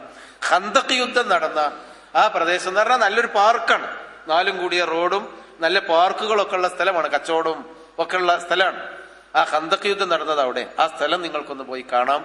അതുപോലെ തന്നെ മസ്ജിദുൽ ഖിബ്ലത്തൈൻ, മസ്ജിദുൽ ജുമുഅ എന്നൊക്കെ പറയുന്ന അവിടെയൊക്കെ നിങ്ങൾ അങ്ങനെ ടൂറിസ്റ്റ് വണ്ടിയിൽ ഇങ്ങനെ കൊണ്ടുപോയിട്ട് കാണിച്ചു തരും. വേണമെങ്കിൽ നമുക്കൊരു ടാക്സി വിളിച്ച് പോയി കാണാം. ചരിത്ര പ്രസിദ്ധമായ സ്ഥലം. മദീനത്ത് എന്നാൽ മദീന പള്ളിയിലെ നമസ്കാരം റൗള ശരീഫിൽ വെച്ചുകൊണ്ട് കഴിയുമെങ്കിൽ പ്രാർത്ഥിക്കുക, നബിയുടെ ഖബർ ഒന്ന് സന്ദർശിക്കുക ആണുങ്ങൾ, ഖുബാ പള്ളിയിൽ പോയി 2 റക്അത്ത് നമസ്കരിക്കുക സുന്നത്ത്. ഇതേ ഉള്ളൂ മദീനത്തെ ഒരു പുണ്യകർമ്മം എന്ന് പറയുന്നത്. ബാക്കിയൊക്കെ ചരിത്രം കണ്ട് മനസ്സിലാക്കുക എന്നുള്ളത് കൂലി കിട്ടുന്ന കാര്യം തന്നെയാണ്, നമുക്കത് ചെയ്യാം. പെണ്ണുങ്ങളെ സംബന്ധിച്ചിടത്തോളം മദീന പള്ളിയിൽ സുബഹിക്ക് ശേഷം, അതുപോലെ ളുഹറിന് 2 മണിക്ക് ശേഷം അസറിന്റെ ഇടയിലുള്ള സമയം പെണ്ണുങ്ങൾക്ക് റൗള ശരീഫിലേക്ക് പോകാനുള്ള അനുമതിയുണ്ട്. അതായത് നബിയുടെ വീടിന്റെയും മിമ്പറിന്റെയും ഇടയിലുള്ള ആ പ്രത്യേക പഴയ കാലത്തുള്ള ആ പള്ളിയുടെ ഭാഗത്തേക്ക് പോയി പ്രത്യേകം അവിടെ പോയി നമസ്കരിക്കാനും പ്രാർത്ഥിക്കാനും ഈ സുബഹിന്റെ ശേഷവും ഒരു 6:30-7 മണിക്ക് ശേഷമേ പറ്റുള്ളൂ. അതുപോലെ 2 മണിക്ക് ശേഷം പെണ്ണുങ്ങൾക്ക് അവിടെ തുറന്നു കൊടുക്കും. അപ്പൊ ആണുങ്ങളൊക്കെ അവിടെ നിന്ന് ഒഴിവാക്കും. അത് നിങ്ങൾക്ക് കഴിയുമെങ്കിൽ ആ കൂട്ടത്തിൽ അങ്ങനെയാണ് പോകുക. എല്ലാ പെണ്ണുങ്ങളും ഇങ്ങനെയാണ് കിബിലന്റെ നേർക്ക് തിരിഞ്ഞെടുത്ത് അങ്ങനെ പോകേണ്ട മാതിരി നിങ്ങൾക്കും അങ്ങനെയാണ് പോകാം. റൗള ശരീഫ് എവിടെയെന്ന് വെച്ചാൽ മദീനത്തെ പള്ളിയിൽ എല്ലാ സ്ഥലത്തും ചുവന്ന കാർപ്പറ്റാണ്. റൗള ശരീഫിന്റെ അവിടെ കുറച്ചും കൂടി ലേറ്റ് ആയിട്ടുള്ള ഒരു വെളുത്ത കാർപ്പറ്റാണുള്ളത്. വെളുത്ത് പറഞ്ഞാൽ കുറച്ചൊക്കെ ഇങ്ങനെ ഒരു നിറം മങ്ങിയിട്ടുണ്ടെങ്കിലും ചുവപ്പല്ല. അപ്പൊ അത് നോക്കിയാൽ മതി, മനുഷ്യന്ന് അവിടെ പോയി പ്രാർത്ഥിക്കാം. പെണ്ണുങ്ങൾക്ക് ഈ 2 സമയത്തേ പറ്റുള്ളൂ. ഇതാണ് മദീന സന്ദർശനം. അപ്പൊ മക്ക ഹജ്ജിന്റെ മുമ്പ് മദീനത്ത് വന്ന് നമ്മൾ തിരിച്ച് മക്കത്തേക്ക് തന്നെ പോവുമല്ലോ. അങ്ങനെ പോകുമ്പോ ദുൽഹുലൈഫ എന്ന് പറയുന്ന ആ പള്ളിയിൽ പോയിട്ട് കുളിച്ച് ഇഹ്റാം ചെയ്ത് ഉംറക്ക് വേണ്ടി ഇഹ്റാം ചെയ്തുകൊണ്ടായിരിക്കണം പോകേണ്ടത്. രണ്ടാമത്തെ ഉംറ ആദ്യം വന്നപ്പോ, നാട്ടിൽ നിന്ന് വന്നപ്പോ നമ്മളൊരു ഉംറ ചെയ്തു. പിന്നെ മദീനത്തേക്ക് പോരുന്ന് തിരിച്ചു പോകുമ്പോ നമ്മൾ ഒരു മീഖാത്ത് ഉണ്ട്, ദുൽഹുലൈഫ. ആ മീഖാത്ത് കൂടിയാണ് പോകുമ്പോ ഇഹ്റാം ചെയ്തുകൊണ്ടാണ് പോകേണ്ടത്. അത് ഉംറക്ക് വേണ്ടിയുള്ള ഇഹ്റാം. അപ്പോൾ നമ്മൾ ലബൈക്ക് അല്ലാഹുമ്മ ഉംറത്ത് എന്ന് പറഞ്ഞിട്ട് നമ്മൾക്ക് തൽബിയത്ത് ചൊല്ലിക്കൊണ്ട് മക്കത്ത് പോയി തവാഫും സഅയും നടത്തണം. ഹജ്ജ് കഴിഞ്ഞിട്ട് മദീനത്തേക്ക് പോരുന്നവരാണെങ്കിൽ നേരെ മദീനയിൽ ഹജ്ജ് കഴിഞ്ഞ് നേരെ നിങ്ങൾ മക്കത്തുനിന്ന് പോന്ന് മദീനത്ത് ചെന്ന് മദീനത്ത് സിയാറത്തൊക്കെ കഴിഞ്ഞിട്ട് നേരെ ജിദ്ദയിലേക്ക് കൊണ്ടുപോകും. അപ്പൊ നമുക്ക് രണ്ടാമത്തെ ഒരു ഉംറ ചെയ്യാൻ പറ്റൂല. മറ്റൊന്ന്, ഈ വർഷം നിങ്ങളെ നേരെ മദീനത്തേക്ക് കൊണ്ടുപോവുകയാണെങ്കിലോ ആദ്യം മദീനത്ത് കൊണ്ടുപോയി ഇറക്കിയിട്ട് നേരെ ഒറ്റ ഉംറ മക്കത്ത് നിങ്ങൾക്ക് ഉംറക്ക് ഇട്ട് വരലുണ്ടാകും. അപ്പോഴും രണ്ടും ഉംറ കിട്ടൂല. അപ്പൊ ഏതായിരുന്നാലും മദീന സിയാറത്ത് അത്രേ ഉള്ളൂ. പ്രത്യേകമായി ചെല്ലാനും പഠിക്കാനോ ഇബാറത്തൊന്നും നമ്മളെ നിസ്കാരം നോൽമ്പോന്നല്ലാതില്ല. 40 വഖ്ത് മദീനത്ത് വേണം എന്ന് പറയുന്നത് ശരിയല്ല. ഹജ്ജിന്റെ കർമ്മങ്ങൾ നിങ്ങൾ പഠിച്ചുവല്ലോ. അതില് ഈ 2 കാര്യങ്ങളിൽ നിങ്ങൾക്കിനി വല്ല സംശയങ്ങളും ഉണ്ടെങ്കിൽ ചോദിക്കാനുള്ള സമയമാണ്. അള്ളാഹു താല മഖ്ബൂലും മബ്രൂറുമായി കൃത്യമായ രൂപത്തിൽ അള്ളാഹുവിന്റെ റസൂല് പഠിപ്പിച്ച മാതിരി ഹജ്ജ് ചെയ്യാൻ നമുക്ക് തൗഫീഖ് നൽകുമാറാവട്ടെ. ഉമ്മ പ്രസവിച്ച കുഞ്ഞിനെ പോലെ മടങ്ങി വരാനും ആ ഹജ്ജിന്റെ വെളിച്ചത്തിലും ആ ഹജ്ജിന്റെ വിശുദ്ധിയിലും മരണം വരെ നിലനിൽക്കാനും ഭൂമിയിൽ അള്ളാഹു നമ്മളെ വിരുന്നൂട്ടിയതുപോലെ പരലോകത്തും സ്വർഗലോകത്ത് അള്ളാഹു താല നമ്മളെ എല്ലാം നമ്മുടെ മക്കളെയും വിരുന്നു കൂട്ടുമാറാവട്ടെ. നിങ്ങളെല്ലാവരും ഹാജിമാരായ ആളുകൾ നിങ്ങൾ അവിടെ എത്തുമ്പോൾ നമ്മൾക്ക് എല്ലാവർക്കും വേണ്ടി, നമ്മുടെ സമുദായത്തിനു വേണ്ടിയും നമ്മൾക്കിടയിലുള്ള എല്ലാ പ്രശ്നങ്ങൾക്ക് വേണ്ടിയും നിങ്ങൾ പ്രാർത്ഥിക്കണം എന്ന് നിങ്ങളോട് വസിയത്ത് ചെയ്യുന്നു. ഇനി നിങ്ങൾക്ക് എന്താ ചോദിക്കാനുള്ളത് ചോദിക്കാം. ഞാൻ വല്ലതും വിട്ടുപോയോ എന്ന് എനിക്ക് അറിഞ്ഞുകൂടാ. അതുണ്ടെങ്കിൽ നിങ്ങൾക്കത് സൂചന നടത്താം. ഇതാണ് ഇനിയുള്ള സമയം.